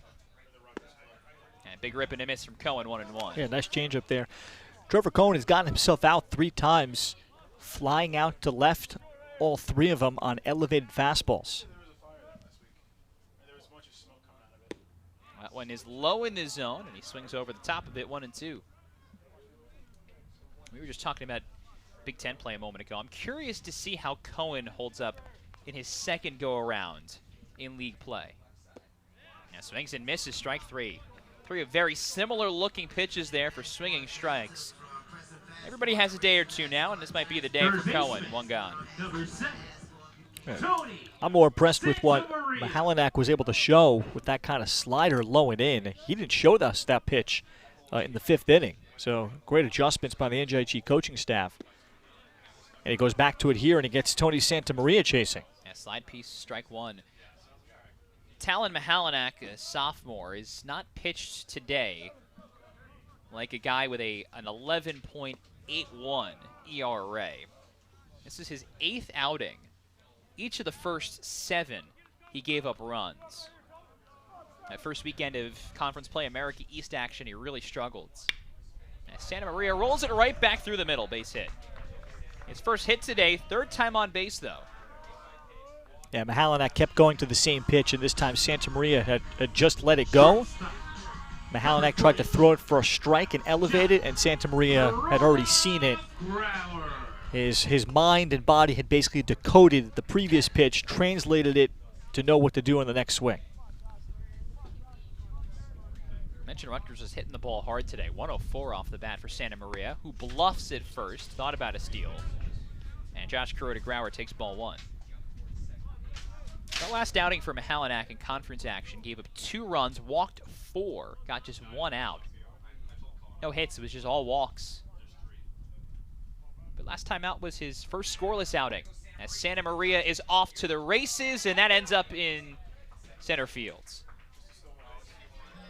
And it's yet another stolen base for this Rutgers team, which has collected 7 of them in 8 tries against Cole Campbell and the NJIT defense.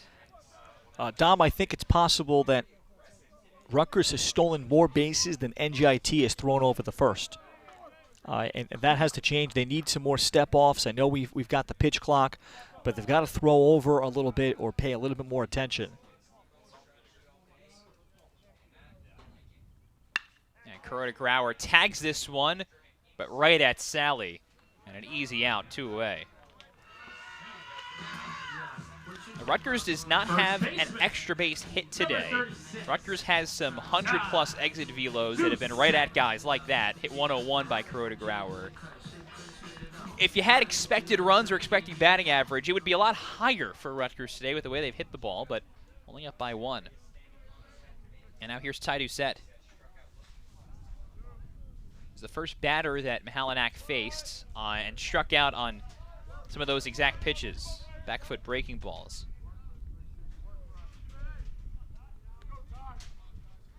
And Rutgers today has been probably more successful stealing bases than ever before. As it is, came in with 50 swipes in 24 games. 2-0. With Doucette ahead 2-0. And swings at the first pitch and plops it down the right field line. And it one-hops the wall. So easy score for Santa Maria. Doucette was sauntering around and just barely gets into second. And finds himself Rutgers' first extra base hit of the day. Scarlet Knights build the lead to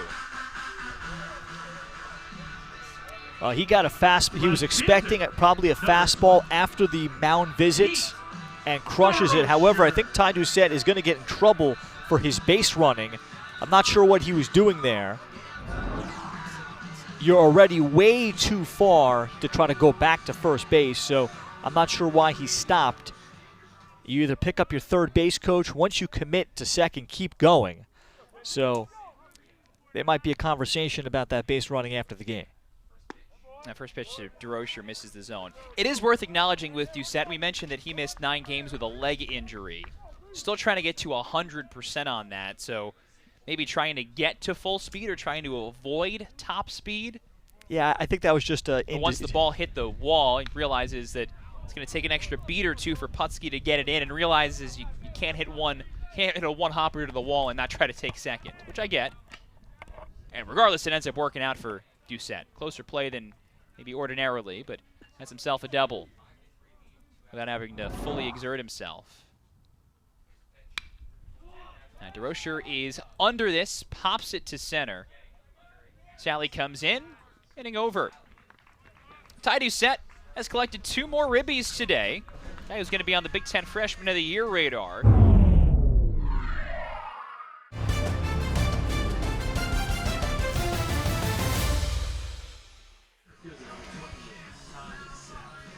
Well, so far so good for Rutgers with these midweek home non-conference games. Taking care of business is the phrase we've said a couple times already, and we'll say a whole bunch more the rest of the way. Rutgers has 8 of these home midweeks against mid-major competition, trying to go 8-0 in those. And Ty Sally takes strike 1. Rutgers had its next couple this past week. Mentioned Ryder and Lafayette handled business. As Sally sends it to the gap, but Trevor Cohen robs him of extra bases. What a snag by Trevor Cohen. Good jump, great speed, the dive, A complete play from Rutgers right fielder. One gone. I think Cohen got a great jump on it. Watch, he comes out of our frame. He was seeing the ball very quickly. Trevor Cohen covers tons of ground. A Rutgers team that defends it as well as anybody in the Big Ten. And the latest example there from Cohen. And that's where Rutgers' speed that is displayed, especially today on the base paths with the 7 swipes, that's where it pays off in other areas. A 1-1 out of Dylan Can. That means that guys like, especially on the left side, Josh Crow to Grauer can get to more ground balls in the hole than other shortstops. It means that Rutgers outfielders can cover a ton of space. You look in center field too, Rutgers losing Ryan Lasko to the second round of the big league drafts. Now in a big league complex playing for the Athletics. And I can't compare R.J. Johnson Jr. to the defender that Lasko was, but they've got another elite center fielder in Johnson. Well, they've got a ground coverer. Yes, that's a good way to put it. Johnson, he's got great speed. Lasko had the better arm. So that's just a small thing, and maybe that'll pop up when you get into Big Ten games. Will teams try to take an extra base on R.J. Johnson against Lasko? That wouldn't happen. Swing and a miss. Ben Gorski is locked in today. 2 2/3, just 1 single. Now he's got 3 strikeouts. I think Gorski, in the era of the pitch clock, this benefits Gorski because when he gets into a rhythm, if this was the old baseball, you want to step out and kind of make him calm down and kind of throw off his timing. If he's just allowed to catch the ball and throw, he can be difficult. Right now, I think he is feeling that pitch there. Now, Brendan Monahan has said this before, Rutgers pitching coach. Now, if Gorski has a pitch that's working for him, just one out of the few, he can get by, he can get outs. We saw it last year, as we've talked about, his all Big Ten season as Rutgers closer. But when he has all 3 of them going, especially the fastball and then the curveball playing off of that, it's automatic. I wanted that one, lost the fastball. One of the fastest pitches he's thrown today, though, at 90. Yeah, I think that was him just a little too amped up on 0-2 to try to blow Ortiz away downstairs. 2-strike pitch. Strike 3!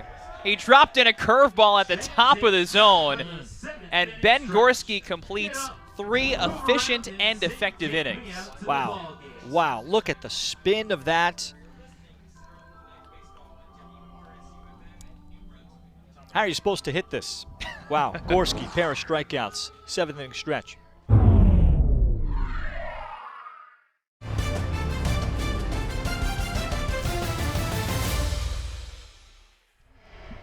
Facing the bottom third of Rutgers' order, and that funky delivery can be baffling. And freshman Jackson Attili is the first one to face it, especially same side. This is a righty-righty matchup. And it just comes off the table, right? He's not throwing like a true sidewinder, but it's basically coming off the hip. Yeah, that 0-1 pitch, that was his fastball. You can see, I think it's got pretty good velocity on it. And misses that away.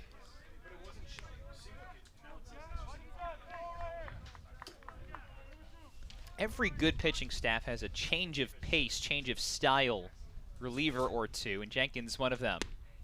And nearly clipped Attili on the hip.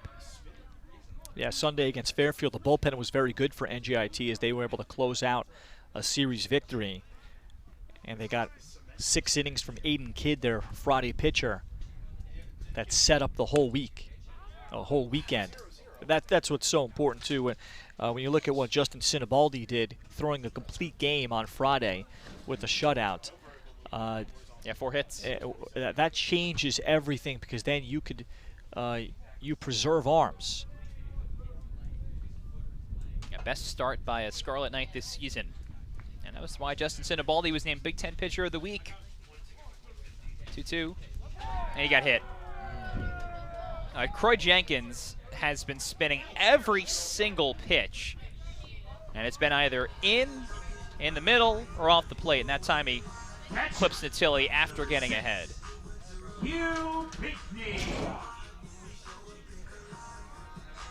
Yeah, he's hoping for it to spin back towards the middle of the plate and tie him up. Yep. He didn't quite follow through. Pinckney is bunting, gets the first one down, and it rolls foul. A smart decision there by Croy Jenkins to let it roll. Very different experience now from Pinckney, hitting from the other side. For Natili, you've got a guy in Jenkins who hides that ball really well. Sometimes it's more challenging when you get a lefty hitter, depending on how well that ball is exposed. Just because of the angle. And he got hit. And chucks the bat in frustration. Not how he wanted to get on base. And when you know the bunt is coming, what you're trying to do is jam the hitter. So they have to have a very defensive bunt and foul it off. That's all you're trying to do, and try to make them offer at it. It's already difficult to bunt the submarine pitch anyway.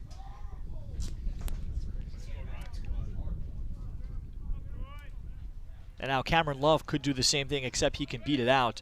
But also against a submariner, it's very difficult. I got jammed on it, still gets the bunt off. Barehanded by Jenkins and sidearmed into right field. So Natili scores easily. Pinckney goes to third. Well, Love is called out. They say he interfered?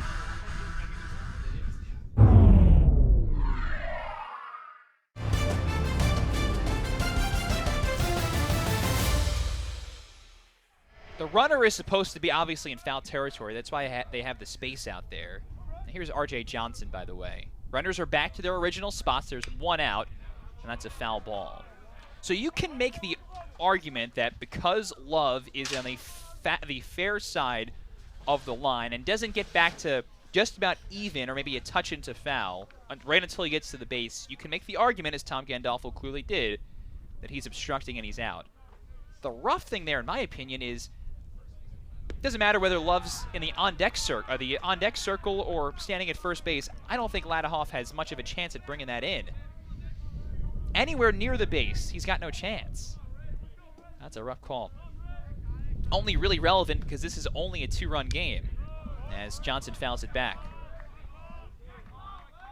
Now, sometimes in these midweeks you get to some wacky calls in the back end, but the home team is up by 10 runs. NJIT for the second straight season has come to this Big Ten school and been very competitive. It was a 9-7 win last year for Rutgers after NJIT scored the first 7 runs. And this year, NJIT scored the first 3 over the first pair of innings. But Rutgers now has responded with scoring in 4 consecutive frames to build up this lead.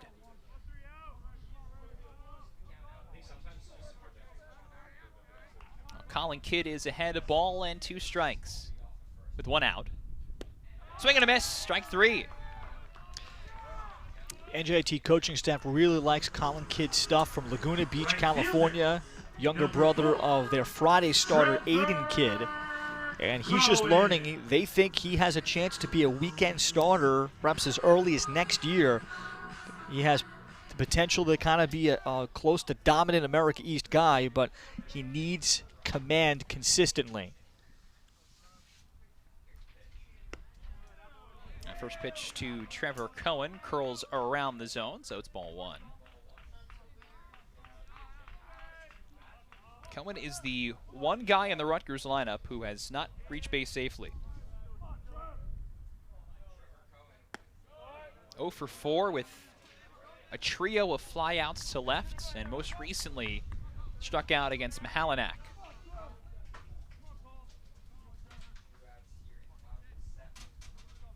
Rutgers has put multiple runners on base in every inning.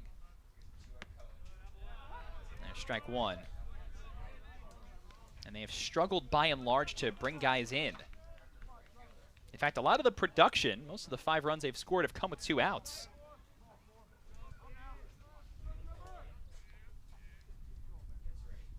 Looking for some more of that. As this one is slammed to center field, that should get the job done. It dunks in front of Sally. Natilli headed to the plate, and he scores. Another 2-out run for RU. This time an RBI single for Trevor Cohen, who joins the parade.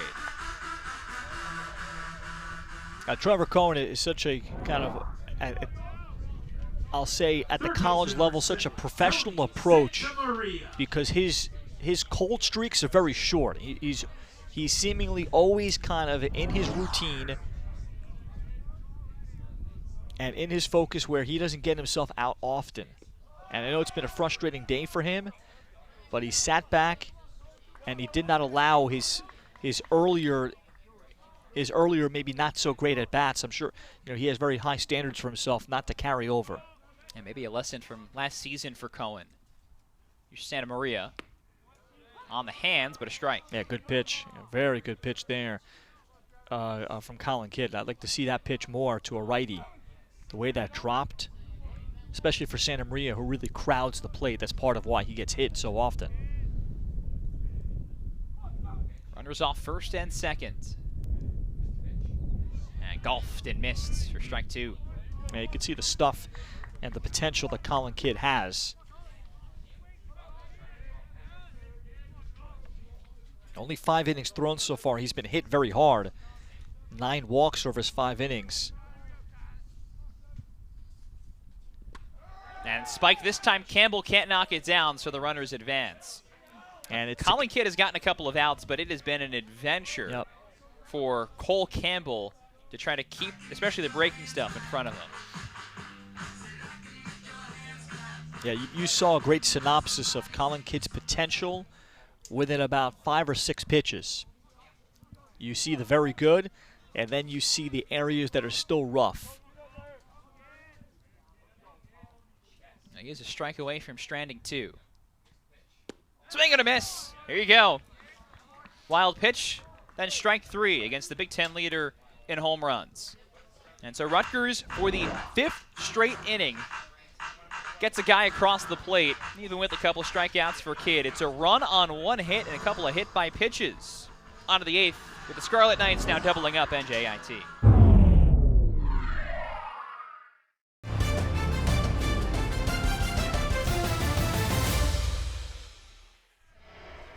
And to see if his control is on. Probably the one area that Mazza needed to bring down from a year ago was his walks. That one ends up over the plate. Strike 1 to Kevin Putski. It's 2, 3, and 4 for NJIT here, with Ladahoff and Campbell up after.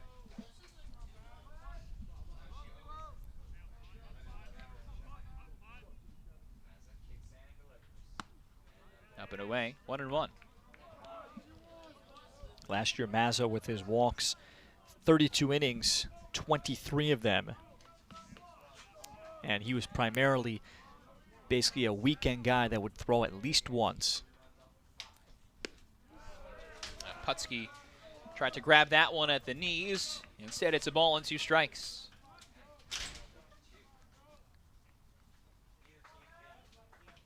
This year for Mazza, it's a walk every other inning. The strikeout per inning as well. Swing and a miss. There's the good from Mazza. That slider sweeps its way through and out of the zone. And that is a 6th strikeout for Rutgers pitching. Yeah, it's a put-away pitch. First baseman, number 4. Once Putski had 2 strikes on him, then you're just trying to protect. Even if you make contact on it, it's so weak.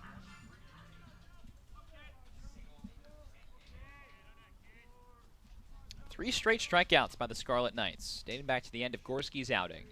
As Cade Ladahoff takes ball 1. And for Gorski, meanwhile, these last 2 outings he's had, we told you he didn't pitch against UConn, so it's a couple of midweek appearances for him. 6 combined innings, 1 run allowed, 7 strikeouts. And it's a 1-1 count to Ladahoff. So that's your get-right stretch. And we'll be curious to see in the back half of the season against Big Ten teams if there's some payoff. Get back to the all-Big Ten reliever that Gorski is.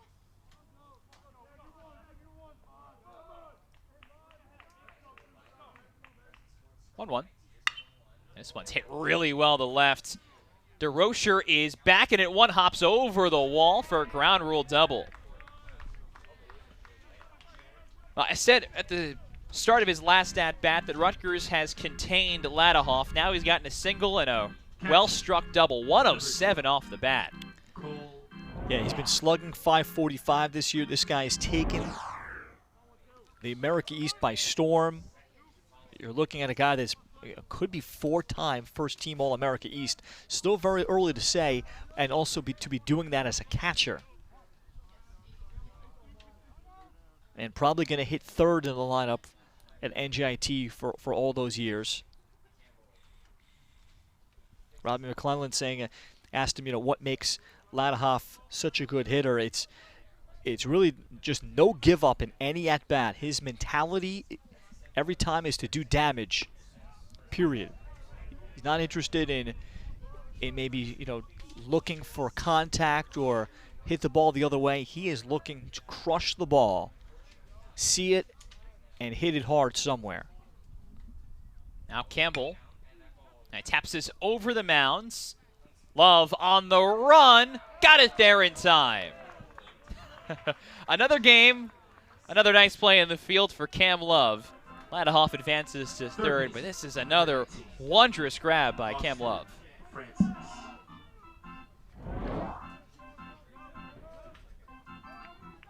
Yeah, he was already shaded towards the middle, so that helped a lot. Whoa. Yeah, that's very close.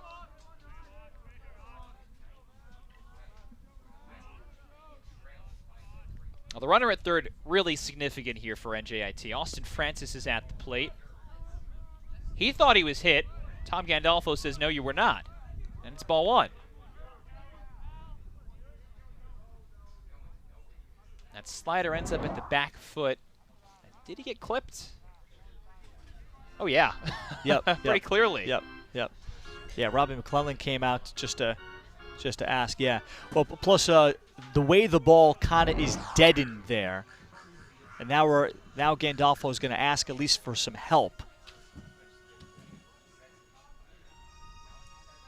Well, that's significant because if Francis gets on base here, and it looks like he deserves the base, Michael Doyle would come up as the tying run.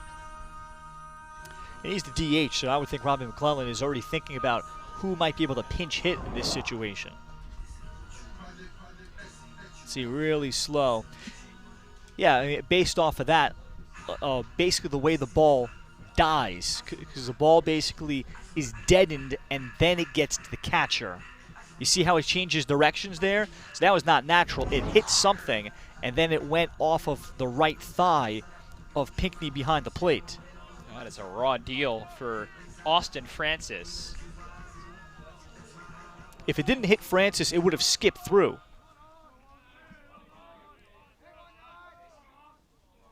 So it's just ball one.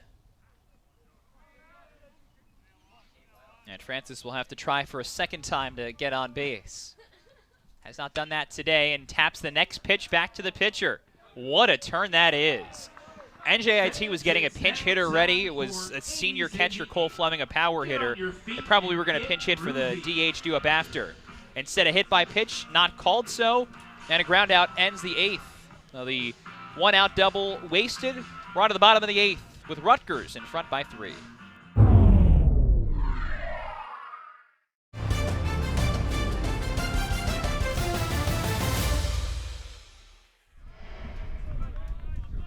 Solid day for Rutgers lineup. Josh Kuroda-Grauer certainly in that conversation.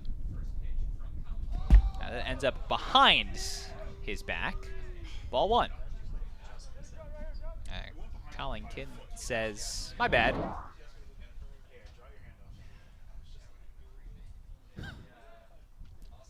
Josh is like, whoa. Yeah. All right, I'm paying attention.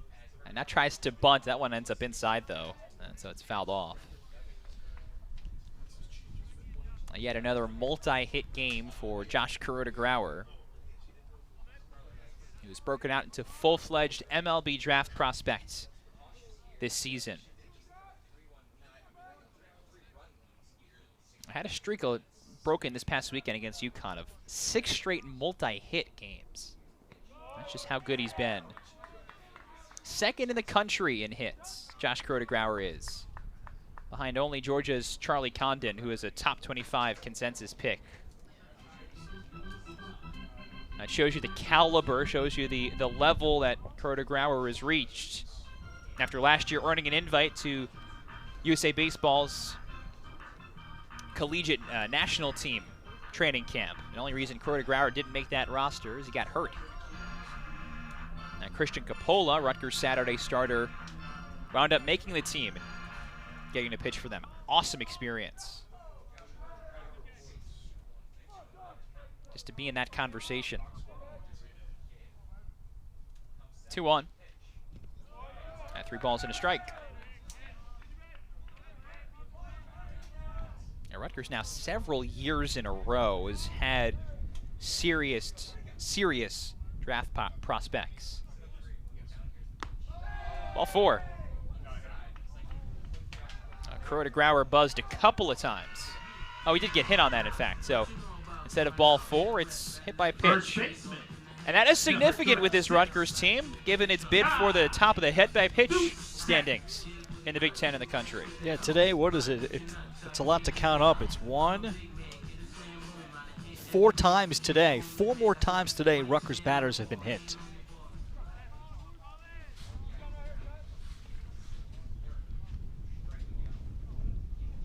And Krodegrauer is running. It was a strong throw. It's not on target, and Krodegrauer is a great runner. It's his 15th stolen base of the season, 3rd today.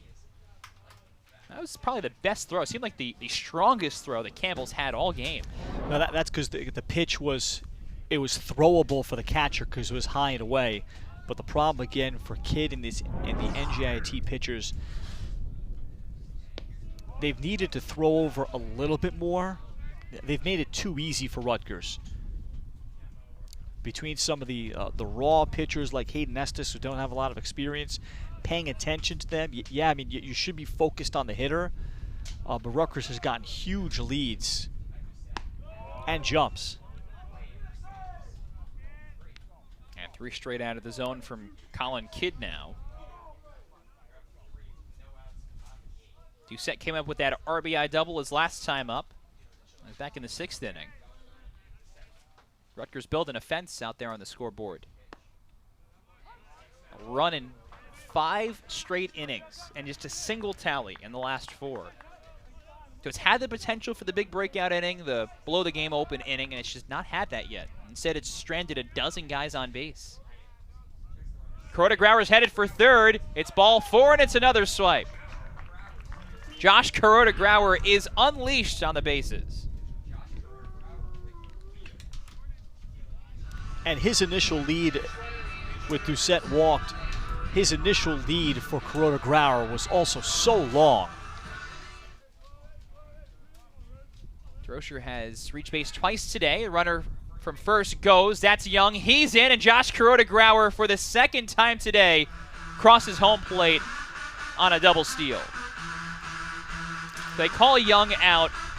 Again, Krodegrauer is not going to get credit for a swipe because he goes on the throw, but 4 stolen bases and twice scoring on double steals. Yeah. Wow. And again, that should have been a situation where NJIT steps off to see if Rutgers gives anything away, and then perhaps you have a chance to pick off Young.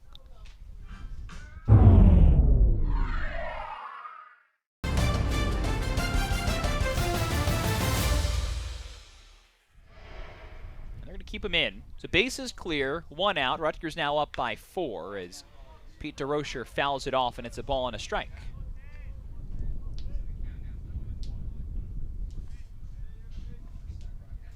We've talked about it before where Rutgers offense doesn't have the home run power of the productive lineup 2 years ago, as that's through the left, and second single for DeRocher today.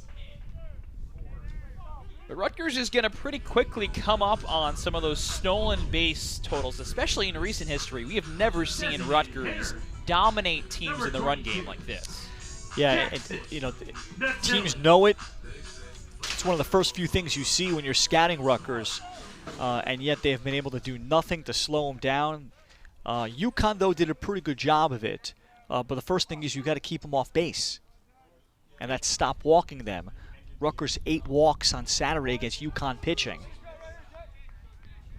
So it's got to start there. So I would suspect that Big Ten pitching staffs are going to be particularly on high alert about that, because it's different. Oh, another hit batter.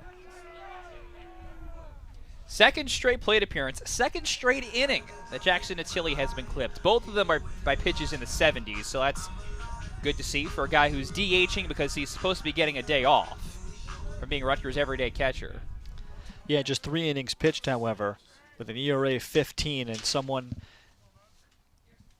With Hugh Pinckney at the plate, ball 1. And someone that NJIT would like to see if he can take a step forward. Pitched very little last year, too. But this is what the midweek games are about.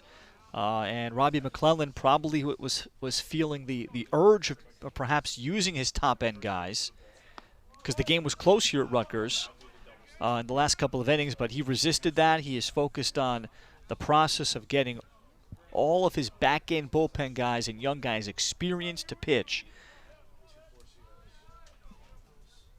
Hugh Pinckney's had a nice day. A single and a hit by pitch as he rolls it to second and can boots it right into right field. DeRocher never stopped running, so he scores. And Attili stands at third. Pinckney had tried to go to second, and he was thrown out. Yep. Tried to leg it with that play right in front of him. Rutgers gets a run, though, and that means this is out of a Grand Slam reach, 8-3. Take another look. Yeah, that's a ball Can has to come up with. Single for now, way it's scoring, but I think it should be an error. Can is in position, gets a glove on it. It's not a full extension. Sometimes when it's when you have to extend so far with the glove, like really full arm length out, okay, that can be a hit. But when it's kind of within your grasp, that's kind of a tell sign for an error. But either way, Rutgers able to tack on.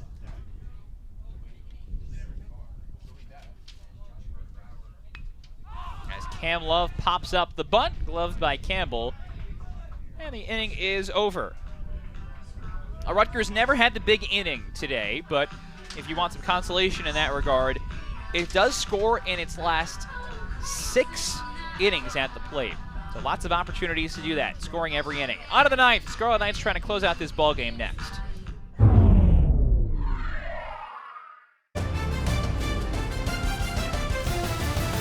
And this is the first time total that DiChiaro is pitching at Baton Field. Did not get any innings against UConn.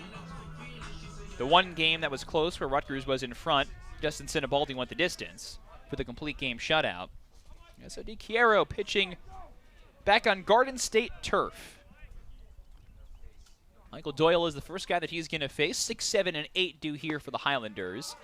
And it's a top of the zone strike at 90 miles an hour. Now, DiChiaro got on Rutgers' radar at the Cape Cod League.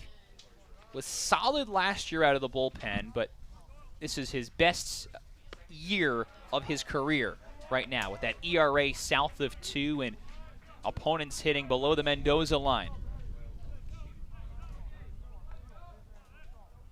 And since he's not pitched in a bit, they want to get him a little bit of work, you would figure, too. As Doyle pops it up, foul ground. New first baseman's Jordan Sweeney. Stumbles there and can't make the play. Now, it looks like he's all right. Lost his footing right as he got to the fence, and I think if he stands on 2 feet the entire time, he makes the play.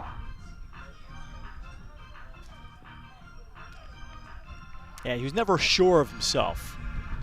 Got to get to the spot first, then plant, get under it. The starting first baseman, Ty Doucette, was run for in that last half inning by an outfielder, Scotty Young, so that's why Sweeney is in. New life for Doyle, who has drawn a walk today. Doesn't have a hit. Tails outside. Ball 1.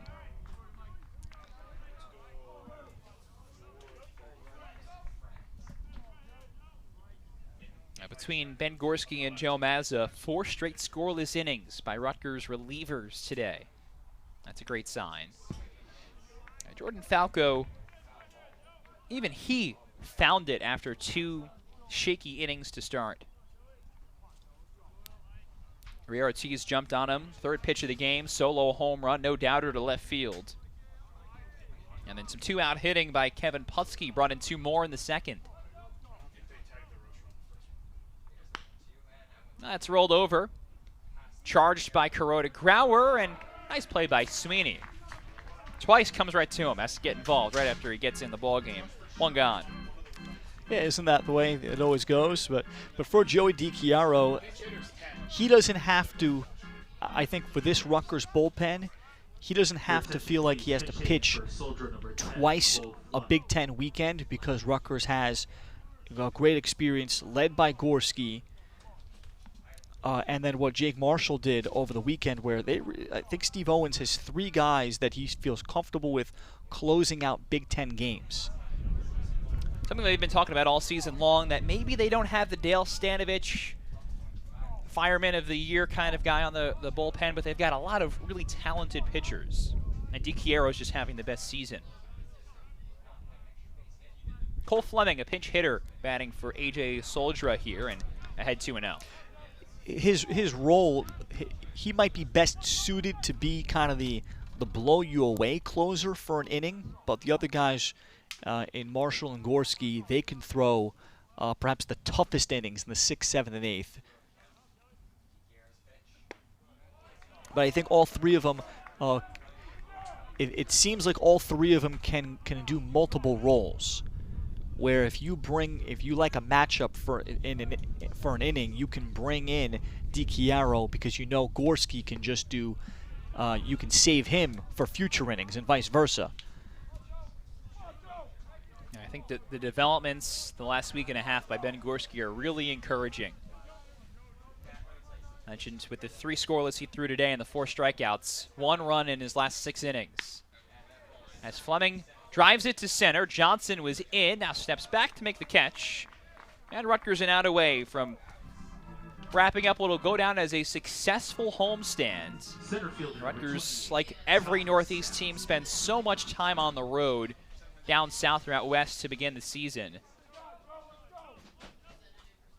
And it was more than a full month until Rutgers opened against Rider a week ago. On the verge of going to 5-1 at home. A couple of quad 4 wins and its best series victory of the year. And using that as a springboard to Michigan State next weekend. A team that's played fairly well. They graduated, or they lost some of the best hitters in the Big Ten to the draft. Brock Vradenberg, who tore up the conference. Mitch Jebb had the best contact ability. Both got drafted. Spartan's still hanging in there. As DiChiaro just pours it by Ty Sally, and he's 1 pitch away. Yeah, Vradenberg, he had the breakout year last year, 6'7", lefty swinging first baseman that kind of put all of it together in 1 year. DiChiaro looking for 1 more. And 90 is fouled back by Sally. And the other advantage for Joey DiChiaro could be against Big Ten opponents. It's going to be the first time they see him. So the first several weekends, I could see him having an advantage, and then that's where Steve Owens will have, okay, well then you go to Jake Marshall. He'll have great flexibility. I took a little something off it to make it a ball and 2 strikes. And all 3 pitchers are very different. Not just righty-lefty, but Gorski is much different than Marshall.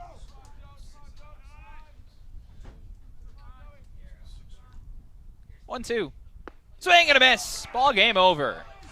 Joey DiChiaro makes his Baton Field debut and comes up with a 1-2-3 inning, punctuated by a strikeout, and homestand complete successfully so for these 18-7 Scarlet Knights.